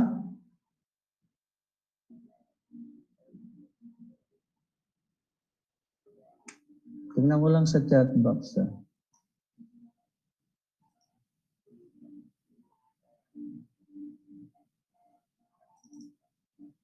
Neil, nakamute ka ata. Okay, so thank you very much, Sir Jomar. Okay. So Ma'am Marnie will lead the questions together with the panelists. Ma'am Marns? Talaga si Sir Nilo. Unang-una po, pasalamat natin kay Boss Jomar. Maraming salamat po, sir, sa time. Yes, and this session is very, very well appreciated. Marami po tayong participants. And before we'll go to the question and answer portions, we'd like to acknowledge yung ating mga participants, Sir Neil, no? So umabot tayo ng more than 400. Meron pa sa YouTube na nanonood sa atin ngayon. So maraming salamat din po sa oras na binigyan nyo sa session natin ng about compliance natin sa DO 198-18. Ayun, sa unang question. Yes. Pang Mr. Universe to Boss Jomar. Okay lang, walang problem. For safety practitioner candidate who is undergraduate but his experience as safety officer is more than 5 years, is there or will there be a chance na ma-accredit siya as a safety practitioner? Okay. Na hindi na ba kailangan yung i-render yung 10 years sa safety? No. Hopefully, they do not change anything in the guidelines with respect to that provision. Ano? But actually, the guidelines tell you if you have not graduated from college, okay, yung years mo sa college would have its equivalence. Okay, so it's not exactly 10 years, kasi sinasabi doon sa existing guidelines 10 years. 10 years. Pero tinitingnan din niya yung years you've units earned. So meron kasi mga, let's say, almost graduate ka na eh. Hindi mo lang talaga, kung sa you lost team along the way, hindi ka nakagraduate. Pero naka 4 years ka. So yung units earned mo, binibilang yan eh. Ibinabangga yan doon sa equivalent. So minsan hindi 10 years, tumalabas 6 years na lang ang kailangan mo. So that's how the existing guidelines have it. Hopefully, kung babaguhin nila, hopefully it becomes favorable. Baka nga babaan nila instead na 10 years, babaan pa nila. Na inclusive pa rin yung units earned mo, ibabangga pa rin sa equivalent siya. Why? Kasi this is the wisdom. The safety officer, the requirement for safety officer, based on the IRR, okay, did not discriminate as to educational attainment, diba? So yung guidelines na yan, although syempre, matter of comparability, pagka graduate ka, may PRC ka, additional POGI points yan. Pero kung hindi ka nakagraduate, pwede pa rin. Ibig sabihin, pwede ka pa rin maging safety officer even in the absence of a diploma. So yung 10 years, sir, kasi may nagtatanong ngayon, hindi talaga 10 years. Kaya pinapasubmit namin ang units earned, di ba? So, ano nga ba yung transcript? Yan, pinapasubmit ang transcript of records. Okay, so ayun po doon sa hindi pa nakapag-tapos ng college, we still have the chance. Malaki po yung avenue and way for us to be an accredited safety practitioner. Next question, can I ask po Michela to read?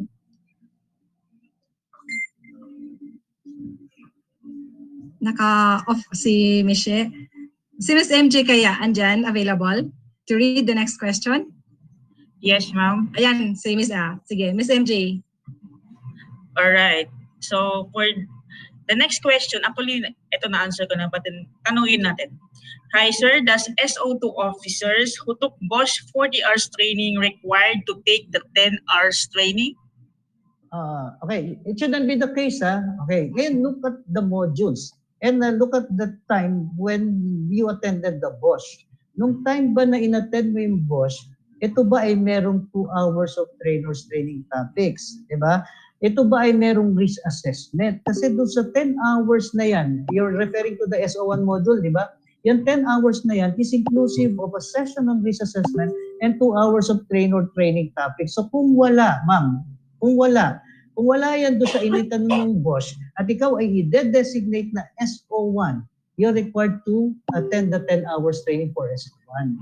So ganun natin titingnan yan kasi in the past, hindi lahat ng Bosch na binibigay ng STOs, merong 2 hours of trainers training topics at merong risk assessment. Ang meron doon, unsafe acts, unsafe conditions, di ba? Yun accident concession Pero walang risk assessment. Kailan lang naging inclusive of risk assessment ang mga Bosch? Recently lang, when this IRR came about. Okay. Pahabol, Boss Jomar, Yes. this is in relation to that question. Nakapagtapos na ng 40 hours training, at saka may training of trainers na sila, yung 3 days. Yeah. Need pa rin po ba na kumuha ng 10 hours training?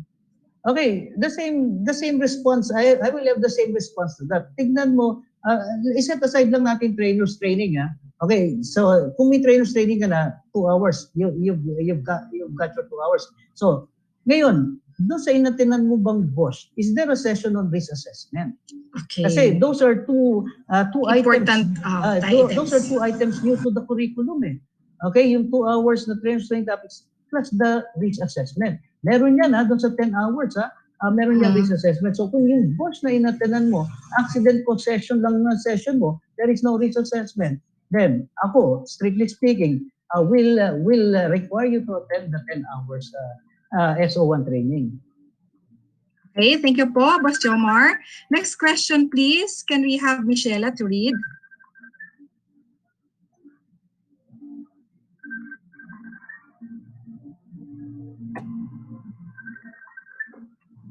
Ushe? Question Yan.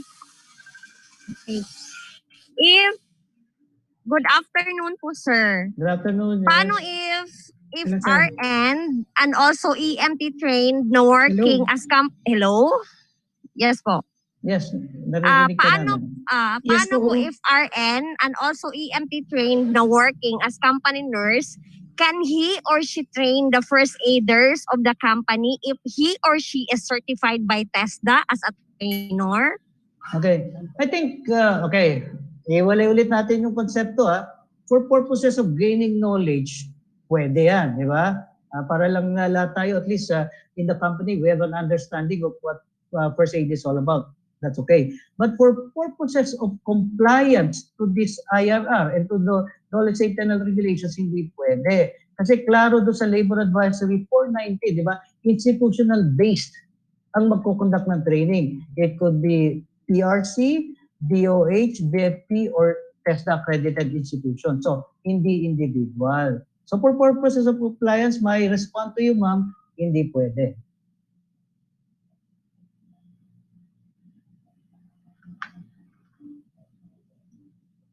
Hello? Hello? Hello, yes sir. Yes. Thank Oh, you yan. po. Okay. Thank you, Boss Jomar, dun sa pagsagot ng question na yan. The next question. Marnie, sagutin ko lang to Nakikita ko, sir, is the interpretation of risk dependent on the amount of employees exposed. Kasi paano po kapag tatlo ang work environment sa isang company, Okay, ganito yung dami ng empleyado, okay, doon siya sa severity, doon siya sa severity part, di ba? So, the severity would vary also depending on the number of employees. So, mas malaki, mas marami na exposed na empleyado, mas mataas ang severity mo. Yes, definitely. Kasama sa risk assessment ang dami ng mga empleyado. Yes, Marnie. Tama po. Yeah, tama po yon. So, factor po talaga. The more workers are in the workplace, the higher the risk. Diba? It contributes to the risk. Thank you po. The next question is, basahin ko po dito, Boss Jomar. Nakiusap po talaga to. Tumawag pa siya. Basahin ko na yung question niya. Okay. Kindly ask po, galing kay Sir Gerard from Cebu. Kindly ask po, who else is accredited the first aid provider aside from the Philippine Red Cross? I think it's part of the presentation. Aside from the Philippine Red Cross, Department of Health, the Bureau of Fire, and TESDA accredited institutions providing EMS. Okay. Thank you. Thank you po. Ayun, Sir Gerard, nasagot na po yung tanong. Next question, can I ask Sir Alfredo po to read? Hello. Yes. Hello. Yes, Sir Alfredo, Yes, sir. sir. Okay, sir, pakibasa po ng next Hello. question.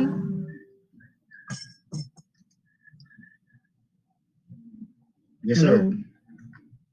Yes, sir. Naririnig ka namin. Go ahead, sir. Parang hindi ko nakikita yung question. Sige, si Sir Fritz na lang. Actually, Sige, sir, excuse me.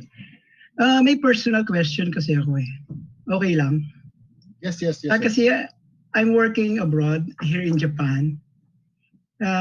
Nag-work din ako sa Pilipinas for how many years then. And then, pag uwi ba namin sa Pilipinas maging accredited, pwede ba, paano yung process na maging accredited kami ng OSH sa Pilipinas? Most of our experience are abroad. Kasi actually marami kaming tanong tungkol sa ganito yung mga nasa abroad na safety officer or safety manager, whatever. Ano po yung process na sana naman yung mga OFW na safety officers na nag-work sa abroad, maging madali sa kanila yung pagpapa-accredit. Ano po may tutulong ng department para sa ating mga nasa working abroad na halimbawa because of this pandemic gusto na umuwi, matulungan din sila ng department. Okay. Yes, sir.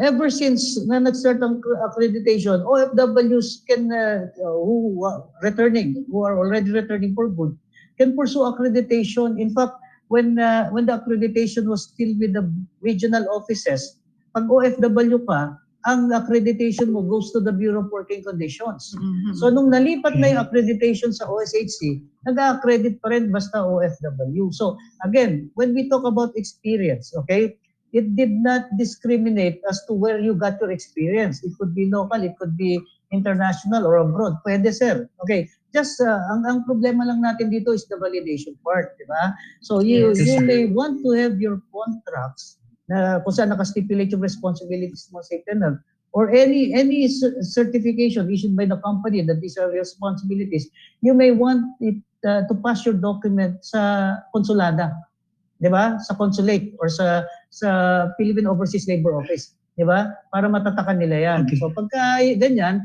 at ipinesent mo sa OSHC, may tatak ng konsulada, definitely yung experience na 'yan legit 'yan kasi sinertify mismo ng Philippine Overseas Labor Office and the consulate. Ngayon, pero as to trainings, okay, training should still come. Okay, you have definitely you have good trainings taken from abroad and from various providers. Pero pagdating kasi dito, just to explain why i-require pa rin yung training dito. Why? Because the trainings here are anchored to our national regulations. Diba? You may have good practices abroad, pero syempre, pag nag-practice ka na dito, okay, it has to be within the domain or within the scope of our national regulations. Kaya nire-require pa rin kayo to attend the prescribed training. Pero as to experience, sir, okay, I'm assuring you, even at this point, what you have gained, the experience you gain abroad will definitely be considered as part of your experience when you are finally evaluated as to your qualification to be accredited as host practitioner. Yes, Thank you, sir. yeah, Okay. Sir Alfredo, Thank you, if Ma'am I Manny. may, thank you, sir. If I Yeah. may, marami po tayong mga returning OFWs po na na-accredit na, no? Yeah. Considering the experience and then they also got the trainings. Tama po yung sinasabi ni Boss Jomar kasi importante po alam natin ano ba yung batas, ano yung regulations at the national level. So with that, plus your experience na malawak din doon sa labas, then malaki po talaga yung chance of you being accredited as OSH practitioner. Thank you po. Next question, Thank you. can I ask Sir Patrick? Yung question po ni Miss Catherine. Okay. Good afternoon, Sir Jomar, Boss Jomar. Good afternoon Yes, po. good afternoon.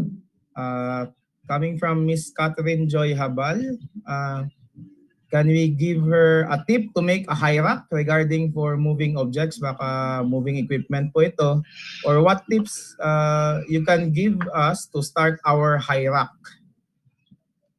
Well, if you're moving objects, di ba, from what point to what point? Point of origin to point of destination, di ba?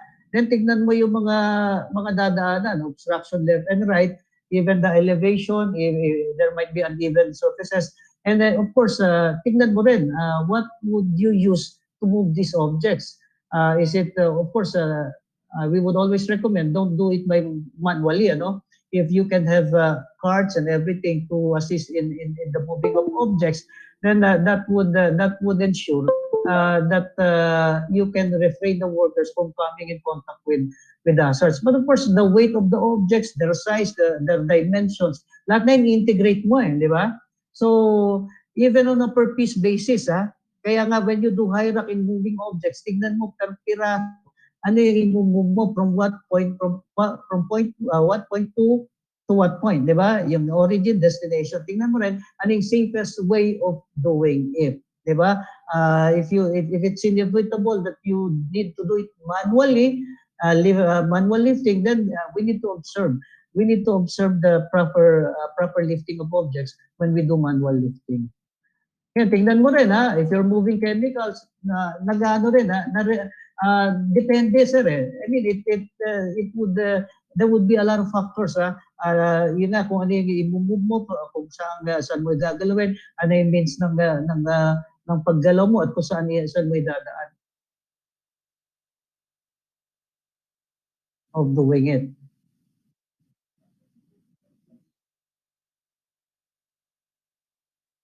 Miss Marnie, Okay. nakamute ka po. Nakamute kami, Smart. Thank you, thank you. Very active yung ating mga listeners, mga participants. Ang dami mga questions. Try natin na sagutin to lahat. We still have about 82 questions at hand. Ayan, Boss Jomar. Talagang sulit-sulit. Dito ba tayo matutulog ngayong gabi? Ayun nga. Next question, Sir Noel. Can you read, please, the next question from Sir... kanina ba yung next na question nito? Kay Sir Wesley Ayers. Wesley, yeah. Wesley Okay, Ayers. Okay, Sir Wesley, Sir Jomar, ang tanong Yes. niya po ay, to upgrade from OSH practitioner to OSH consultant, how can I get two specialization required by OSH standard? Is it accredited twice as OSH practitioner, but different specialization or by experience only? Okay. Okay, yung konsepto kasi, no? Okay. Tingnan nyo, in the procedural guidelines, there is an attachment of the different specialization. It's really a wide array of specializations that you can have. Enumeration lang naman yun, but there could be more. So the others, ang feeling nila, ang specialization, let's say, you have an OSH practitioner in construction and being an OSH practitioner in manufacturing, hindi sector-based ang specialization. It could be expertise-based. Like you're an expert in accident investigation, you're an expert in training, diba? You're an expert in confined spaces. So tingnan nyo sa procedural guidelines, kung hindi nila babaguhin o baka dagdagan pa nila, there is a deep list of specializations. Hindi siya sector-based. It could be expertise-based. Thank you very much, Engineer Jomar. Okay. Very precise and simplified yung ating responses sa ato. So, Sir Wesley, thank you po. Ayan. That is very relevant. No? And marami po nagtatanong kasi niyan, Boss Jomar, sa accreditation daw. Kasi nakita kasi nga talaga doon sa guidelines is at least 2 specializations. So the participants really would ask, or those who would be interested to have themselves accredited is, kailangan bang ma-accredit kami, may specialization din sa construction or sa manufacturing or sa transport for them to be accredited. And at least now, it's being clarified na it's not based on the sector but on our expertise. So you might be in the manufacturing pero dalawang field of expertise yung meron exactly. tayo. You're into manufacturing, you're into chemicals, di ba? Yes. You're into emergency response. Yeah, emergency response. Those are expertise which have found its way dun sa deep list of expert mga specializations. Okay, thank you po. So next question, Ms. Mahalia, can I please request na basahin po natin yung next question?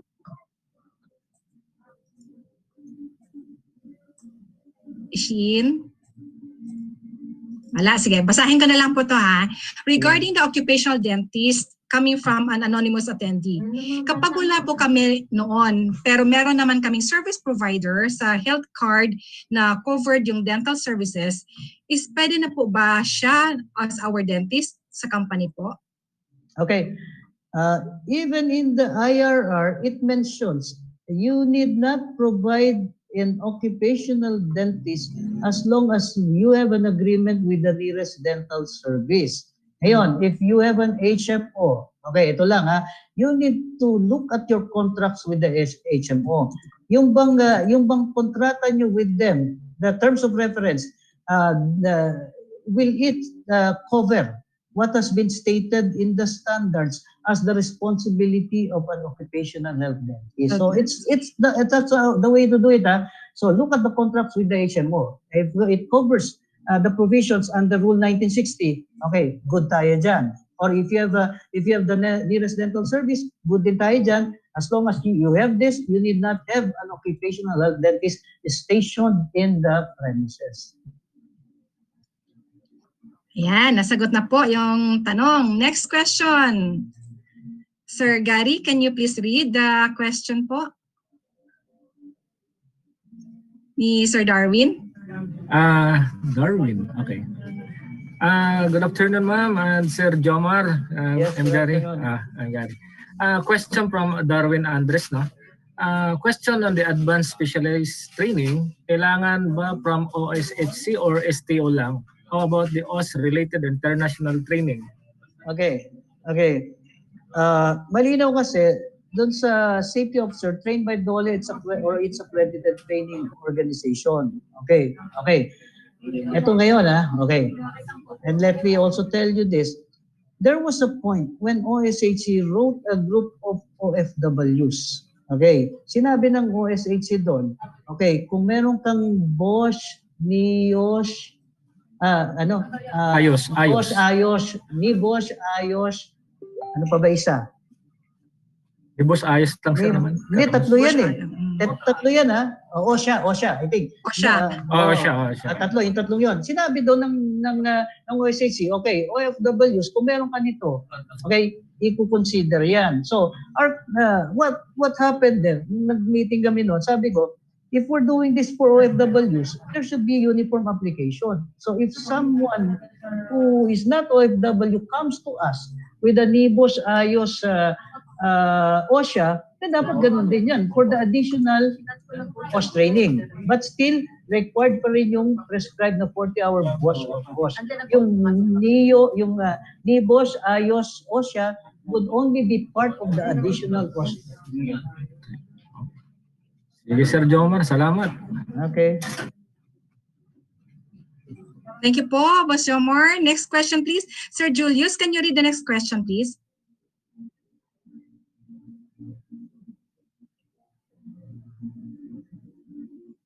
Andiyan ba si Sir Julius?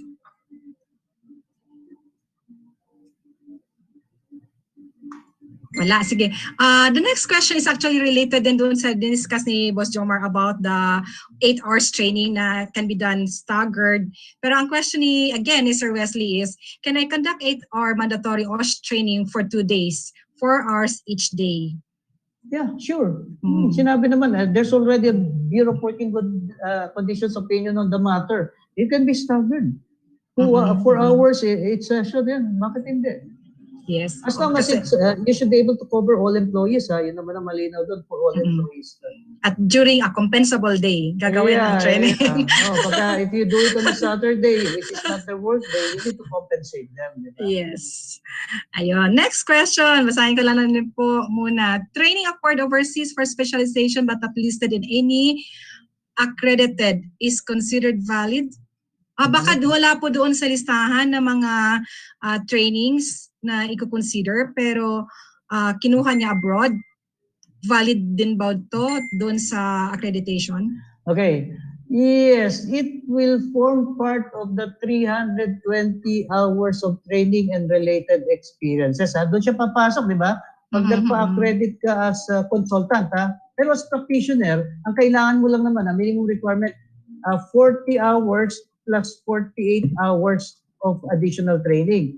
Yung 40 hours na yun has to come from OSHC or STOs. That 48 hours ganun din has to come from OSHC or STOs. So yun, dapat magaling sa OSHC or STOs kung mag-accredit kang, papa-accredit kang practitioner. Pero let's say practitioner ka na, nag-abroad ka, ngayon naka 4 years ka na, the way it is now, 4 years ka na practitioner, you're now eligible, even the number of years, you're now eligible to apply for accreditation as consultant. Ngayon, saan papasok yung trainings mo abroad on safety net? So, papasok na siya.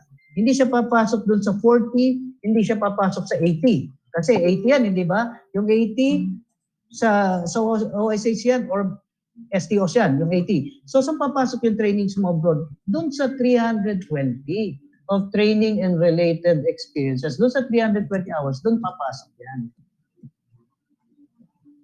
Yan, sige. So, next question. Sino po yung pwedeng magbasa ng next question? Sir Fitz, can you read the next question po? Sure.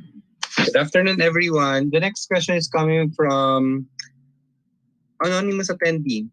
Paano po nire-review yung application ng safety practitioner? I have a friend na wala pang 3 years na siya sa company as an engineer in charge, nag-resign as a safety officer sa company nila. After that, designate siya as a safety officer. Pinag-training siya ng mga training ng safety, then wala pang 1 year, nag-apply siya ng safety practitioner. Sa COE niya, nilagay ng HR na 3 years siya as a safety officer sa company. nila kaya nakapasa siya as a required years of Bakit kahit hapon yan? experience? Okay, I think Puti. hindi nakapasa hindi siya, I mean, sabihin na natin huwag naman sana na naging spurious yung document niya na 3 years. Palagay ko kinonsider din yung experience niya abroad, tamo no sir? Experience niya sa abroad, ano? Yes sir, may, So I may think experience din sa abroad. okay, it was included also kasi ang sinasabi lang dito 2 years of experience. So palagay ko sinama na rin ng OSH yun. Ha? Baka naman, Yes, sir, the way I pumasok see din it, yun sa ano. the way I see it, baka sinertify ng HR na 3 years, baka sinama na rin ng HR yung experience niya abroad, di ba?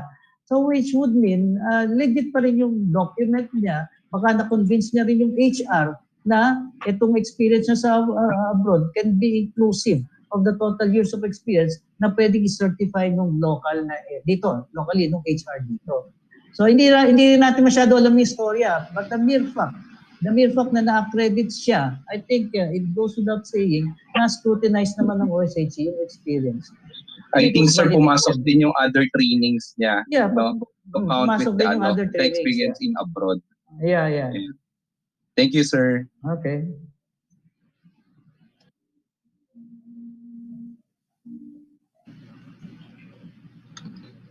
Miss Marnie, wala po kayong mic. Kalimutan ko ulit. Yung question po, sir, kay JR Barnadas. Yeah. Pero kanina parang nasagot na din to eh. For non-high hazard establishment, how frequent is the minimum period to conduct safety orientation for workers? Okay, ganito yan ha. If the question refers to the mandatory OSH seminar for employees, again, it's a one-shot deal. Walang sinabi sa frequency eh. Pag na-conduct mo na to, yung using the 8-hour module, the prescribed course outline, pag na-conduct mo na to, good na yan. So, i-conduct mo lang ulit ito pag meron kang new entrance, merong bagong pumasok sa kumpanya, again, bibigyan mo sila ng mandatory one-day OSH seminar. Diba? Kasi, tas kung meron naman umalis sa kumpanya, let's say, umalis ang isang individual sa kumpanya, kung saan man siya lilipat na kung saan man siya lilipat na kumpanya, dahil new entrance siya, bibigyan siya ng one-day mandatory ng kumpanya na yon. So, if the question refers to that mandatory one-day OSH seminar for all employees, okay, walang sinabi sa frequency. So, liberally, we can interpret it to mean one-shot deal. Okay, thank you po, Ms. Jomar. Pero ito lang, Marnie, dugtungan Yes, ko sir. lang. Okay, yes po. Dito sa COVID-19, nag-require. So, ibig sabihin, kung nagawa mo na to, 8 hours, nagawa mo na prior to the pandemic, dito sa supplemental guidelines, saka sa interim guidelines ng DTI, i-require ka ng mandatory COVID-19 prevention and control orientation. So, magbibigay ulit ngayon, this time around, COVID-19 lang ang subject matter mo.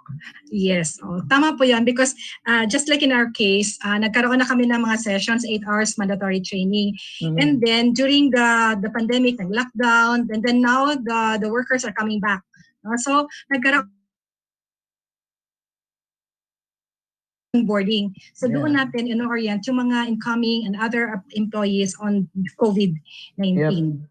Yun. So, Ms. MG, can you please read the question po ni Sir Christian Ian Chavez? Alright po. Okay. From Christian Ian Chavez, paano po pag yung worker ng subcon nag-refuse to work on Sunday? Pwede po ba yun kahit pinipilit ng subcon sila? Siguro po sabi, kahit pinipilit ng main con sila, ano po protection ng worker para di sila i-terminate? Okay. Mukhang hindi na safe and health yan. pero ganito ka na, okay. Nag-establish kasi ang mga workplaces, lalo na sa construction, ng rest day ng mga workers.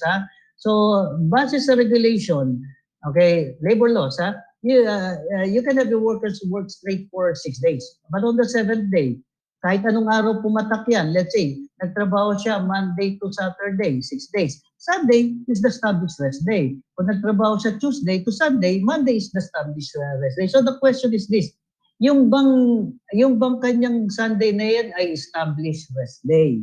Okay, so kung established rest day yon, talagang rest day niya dapat yon. Kung talagang hindi mo siya dapat pagtrabahoin kasi pag pinagtrabaho mo siya, bibigyan mo siya ng premium. Pero ganito rin naman yon, 'di ba? Karapatan ng worker na umabsent, 'di ba? Kaya nga meron siyang SIL, Service Incentive Leave na 5 days, doon i-charge yon.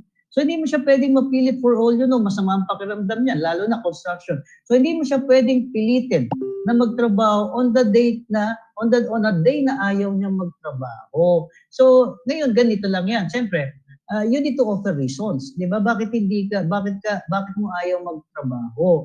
Lalo na nagra-rush ng trabaho, 'di ba? So kung basta lahat tayo dapat nagtrabaho. So I think there should be a valid reason. On the side of the worker, there should be a valid reason as well kung bakit ayaw mo magtrabaho. Kasi you were hired You were hired to work, let's say, for 6 days. Ito yung mga terms of reference mo. Pag umabsent ka, sino gagawa niyan? Diba? So again, diba? So again, papasok dito yung issue. Ano ba yung rason kung bakit mo ayaw magtrabaho? And of course, the company will subject this to assessment and investigation. Kasi, di ba, there is always the concept of a wall, absence without leave. Di ba? Absence without leave. Nag-file ka ba ng leave prior to that na hindi ka magtatrabaho that day?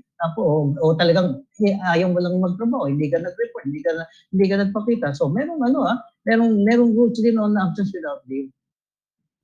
So, the better thing, mag-usap, di ba? The better thing, mag-usap, di ba? Okay, the better thing mag-usap para hindi na mag-mature yan hindi na mag-translate into a bigger issue.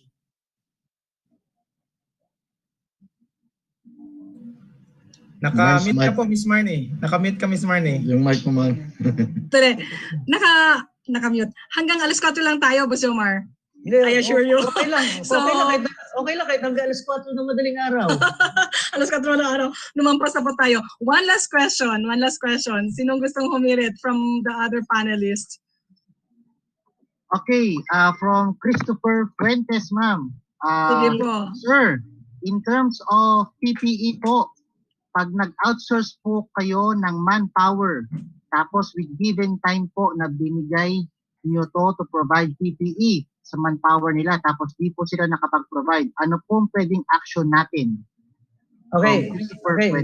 So ganito, kasama ba sa kontrata ng manpower yung PPE? Nakasakay ba sa kontrata? So kung kanino, ganito yan kung ako'y nakipagkontrata sa principal, nandun ba yung PPE component sa kontrata, sa contract price? Kung nandun yun, ako as manpower, akong dapat mag-provide. Pero kung hindi na ilagay doon, dapat si principal lang mag-provide. Pero syempre, pagka nag-inspect ang tolya, walang PPE, may violation. Si manpower, direct employer Okay, pagka yan ay naging larger issue, naging kaso, i-implead na ngayon si principal. Diba? So, dapat lang malinaw dapat malinaw kung nagpa-contract out ka ng trabaho at required ang paggamit ng PPE. Okay, dapat kasama sa kung si manpower o si service contractor ang magpro-provide ng PPE, dapat naka-integrate sa cost o sa contract price ang personal protective equipment. Kung hindi man at nag-provide si service contractor o si manpower, dapat mai-bill niya to sa principal. So siguro among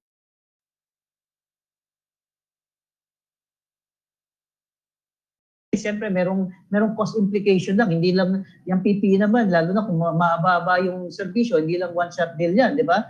Meron pang replenishment yan. So ayun nga, part dapat siya ng may cost implication yan doon sa contract price. Thank you, Boss Jomar. And then in addition to that, ngayon yung COVID, no? Yung COVID testing. Aside from the PPE, kasama siya sa project cost, how about the COVID testing now? Okay, sa COVID testing kasi may packages ang PhilHealth, Although, syempre, pagka nilinaw din naman ng DOH, pagka sa COVID, pagka nag-symptoms, yun lang ipapatest mo. Kaya pag pinatest mo, syempre, lalo na kung inuulugan mo naman ang PhilHealth niyan, di ba? Merong amount chargeable to PhilHealth. Ang ano lang dito talaga, hindi dapat, kung ito yung work-related, again, let me emphasize that work-related, hindi dapat ang cost ito, hindi dapat mag-redound, hindi dapat ma-charge ito doon sa employee concern. Sa mga employees. Okay. Marami pang Marms, question na Sir Neil, hirit. Hirit ko lang tong sa YouTube na tanong. Sige po. Yung mga naka-live stream sa YouTube. Yung isang tanong, ito kasi always talaga na-encounter natin to as a trainer. Sir Jomar, yes. Yung mga gustong mag-apply as OSH practitioner, Kaso yung kanyang educational qualification ay high school graduate. Tapos meron na siyang experience for 8 years. Okay. So I think medyo gray area kasi yan with regard to the procedural guidelines. Pero kung titingnan natin no, on the legal basis mismo, definitely hindi, on my personal opinion, Sir Jomar, no, with my knowledge sa law, no, ayan, ano ba yung magiging approach natin, Sir Jomar, no? Okay, ang point mo, hindi siya graduate, 'di ba? So Yes, hindi siya yes. graduate, meron siyang 8 years of experience, 'di ba? Yes, complete Okay. na with the trainings. Okay, so can he or she apply for accreditation as practitioner? So papasok din yung 40 plus 48 doon, ha? Then sinabi lang naman dito 2 years of experience. Pero meron sa procedure guidelines, pagka hindi ka graduate 10 years of experience. As I have explained earlier, pinagsasabit namin ng transcript of records. Tinitingnan namin, binibilang namin isa-isa yung units earned in college. Kasi merong matrix of equivalence yan sa guidelines, sa procedural guidelines. Ilang units ang earned in college, ito ang years of experience na kailangan lang. For all you know, baka yung 8 years would more than suffice. Kasi meron siyang, kung may sasabit niya yung transcript, at meron siyang units earned in college, mabababaan pa yung 10 years na yun. Baka ultimately, kung papasok or sobra pa yung 8 years of experience niya.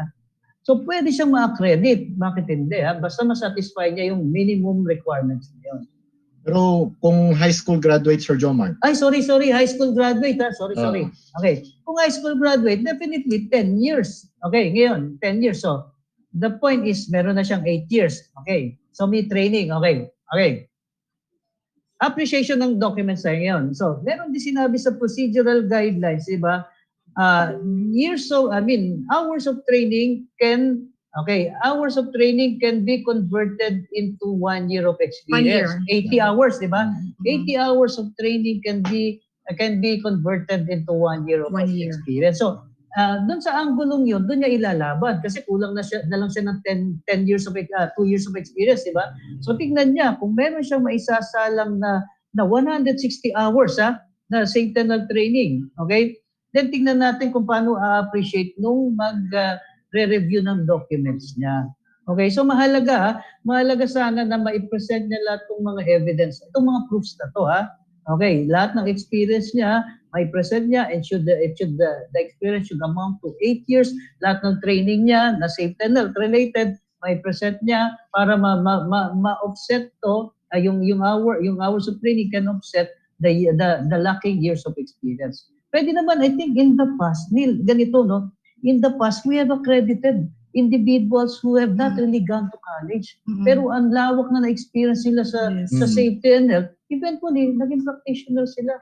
So yun nga, no, hindi siya totally nag-discriminate as to education. Yes. Nag-require lang siya ng mas maraming years of experience when it's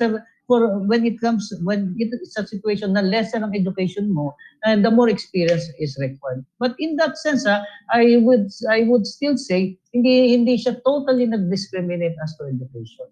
Ayun. Sir Jomar, last na question, medyo mahaba yung kanyang litana dito. First of all, thank you for the opportunity to be part of this afternoon session. I believe ito ay isang practitioner na.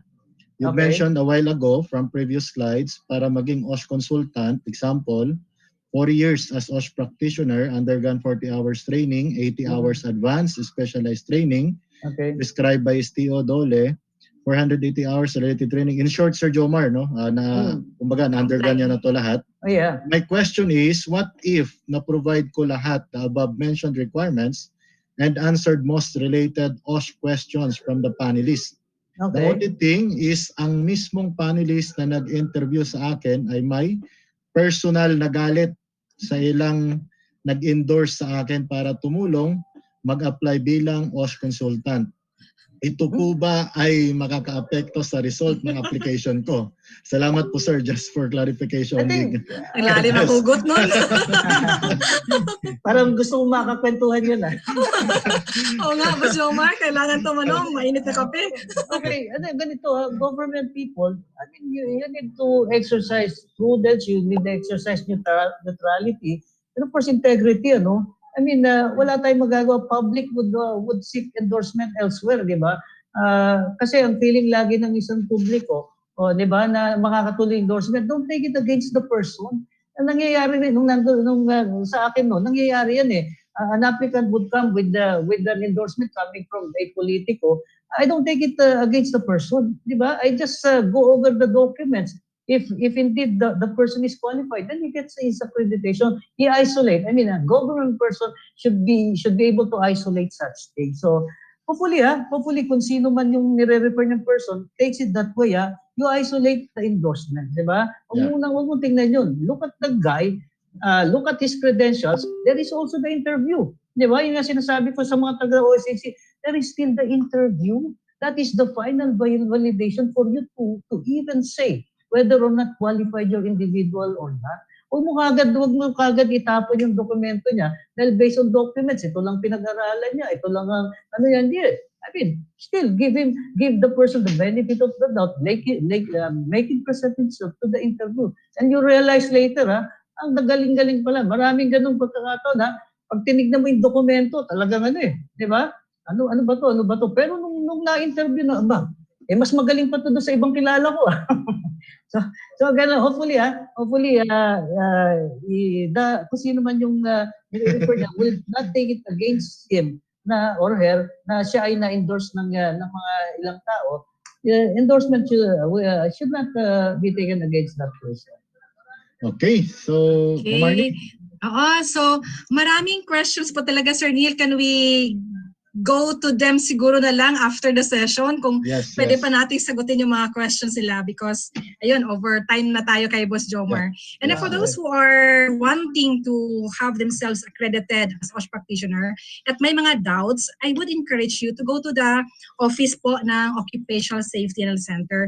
We have the regional extension units naman po that we can reach out, no? Kasi dito sa session natin, alam ko, nakita ko, Luzon, Visayas, and Mindanao. Ayan, si Sir Patrick from Jensen. So, si Sir Patrick can very well help you doon sa kung ano mga requirements. So, go to visit the office po ng DOLE or kung meron namang mga regional extension units ng OSH Center for some other clarifications in terms of accreditation. Sir Neil, I will now turn over the floor, the screen to you for the closing. Maraming salamat po. Maraming salamat sa ating mga participants. Thank you po. Thank you po, Sir Jomar. See you. So, award muna natin. Natin ang ating Neil, okay lang kasi I'm reading the questions. Marami nga Marami pa po, siguro, actually. I would recommend we can have another session, if only to answer many of the questions. Yes, Sir Jomar. Yes, Sir Jomar. Up to you kasi I think ang daming relevant questions that po be clarified. So if I'm free, we can have another session purposely to answer all these queries. Sir Jomar, advance na kita. December 22. Sige. December 22. The OSH programming for the year 2021. Ayan, block off yung schedule nyo, ha? Baka pwedeng yung mga mita nung ngayon sa session na to, yung mga mita nung they can be part of that, para sagutin ko yung mga tanong nila, ha? Yes. Okay, so bago tayo mag-end, allow me to award this certificate of appreciation in grateful recognition of the knowledge and his invaluable time shared to us by our guest speaker. The NOSHCOP would like to present this certificate of appreciation to Engineer Jose Maria Esbatino, Deputy Executive Director of the Occupational Safety and Health Center, detailed at the DOLE NCR Quezon City Field Office. Once again, we would like to extend Sir Jomar our heartfelt gratitude for accepting our very short notice invitation. Thank you very much, Sir Jomar. And yes, Sir Jomar. Yeah, thank you very much din sa sa NOSH. Paano na i-pronounce to? NOSHCOP. Thank you very much sa NOSHCOP. Okay lang. I mean, short notice would just be fine, As long as I mentioned earlier, so as long as I have the time, wala namang problema yun. Basta maganda lang ang connection, maganda lang internet, no problem. Yes, Sir Jomar. And also, we would like to extend my gratitude sa ating mga members of the panelists. Start with our Sir Patrick, no? Patrick James Mayol, Gary Montoya, si Sir Noel Mercado, si Ma'am Mahalia Langit, si Ma'am Sheila, si Ma'am MJ, no? Ito, kilala ko to, from Bosch to LCM to. Ayan, si Sir Alfredo. And then yung ating actually Sir Jomar, meron tayong former regional director ng Philippine Drug Enforcement Agency. Okay. Ngayon one of the panelists. Medyo ano lang yung niya, signal kanina, si Sir Julius Navales. And then Fritz Robles, sir, thank you. And then si Sir Jason Ponciano. Okay, so maraming salamat. And of course, to my co-host, si Ma'am Marnie. Ayan. Ayan, si Ma'am Marnie. Okay, lastly, no, we would like to invite our, of course, sa ating mga attendees na nandito ngayon. Marami tayong mga attendees naka-join. Yung iba hindi makapasok because they have this problem about the authentication actually yun, no? Pagka hindi ka makapasok, we require authentication because we protect the data of the participants, no? Kaya we really require authentication. So hindi siya basta-basta makapasok if you don't have that account na validated by Zoom. So in short, you may apply or sign up for free account sa Zoom. No, may free account naman para ma-validate yung inyong email address. Okay? So lastly, no, I'd like to invite you in advance. I'll grab the opportunity na rin. Okay. So ito yung ating by the way, before that, yung ating certificate of attendance as well as for the copy. I believe si Sir Jomar bibigyan tayo ng copy ng kanyang presentation material. Of course. Sir Jomar, email na lang. Oh, sure, okay, sure. So email natin 'yan, no? And for December 22, medyo mahaba-haba to. No? We can accommodate the OSH programming for the year 2021. We are going to discuss fire safety compliance, OSH training. No, OSH training program from the OSH Trainers Association of the Philippines. Exit drills programming kasi ito kailangan ma-program natin kung anong mga araw ito, no, and we can discuss as well, no, anong mga kailangan i-comply ng company. And babalik si Sir Jomar para dito sa OSH standards, admin and reportorial compliance. Yes, Neil. Neil, isa lang meron lang ako nabasa kasi sa tanong para lang ito lang kasi baka may mga taga-gobyerno dito ang tanong niyo. May nabasa kasi akong tanong, bakit walang safety officer sa gobyerno? Ito lang. There's a document issued March 4, 2020. It was signed by DOLE, DOH, and Civil Service Commission. Nire-require ng safety net sa government instrumentality. So kasama na doon ang pagkakaroon ng safety officer. I-download nyo. I think it's in the DOLE and Civil Service website. It's an all standards for government workplaces. Meron na since March 4, 2020. Okay. Lang Neil, pahabol lang 'yan. Yeah, thank you very much Sir Jomar for that information. Okay, so I think isa na lang ang kailangan nating i-mention. We will be having our online Christmas party after the December 22 webinar. Okay, and earlier, nag-usap kami ni Ma'am Marnie kung pwede sana yung ating mga performers from the Resorts World Manila mag-perform online. So we hope our request will be granted. Si Sir Noel po mag-perform. Okay. Ayan. Okay, so Sir Jomar, thank you very much Sir Jomar. Okay, thank you rin. Thank you sa inyong lahat at Merry Christmas sa inyong lahat. Okay, so thank you and magandang hapon and mabuhay ang Noshkop. Okay, mabuhay ang Noshkop. Yeah. Thank you. Po. God bless. Thank you. Thank you. Okay, Raymond bye-bye. Santos, nanood daw siya. Pabati daw si Raymond. Raymond. Sige lang, mga kaibigan natin yan. Okay, bye-bye. God bless po. God God bless. bless. Bye-bye. Sir John, thank you. Marns, thank you. Thank you po. Thank you, Sir Thank you. Neil. Thank you, Sir. Thank you, Panelist. thank you. Miss MJ, Sir Patrick. Hello, Thank you. nice seeing you. Oh, thank you very much. Thank you.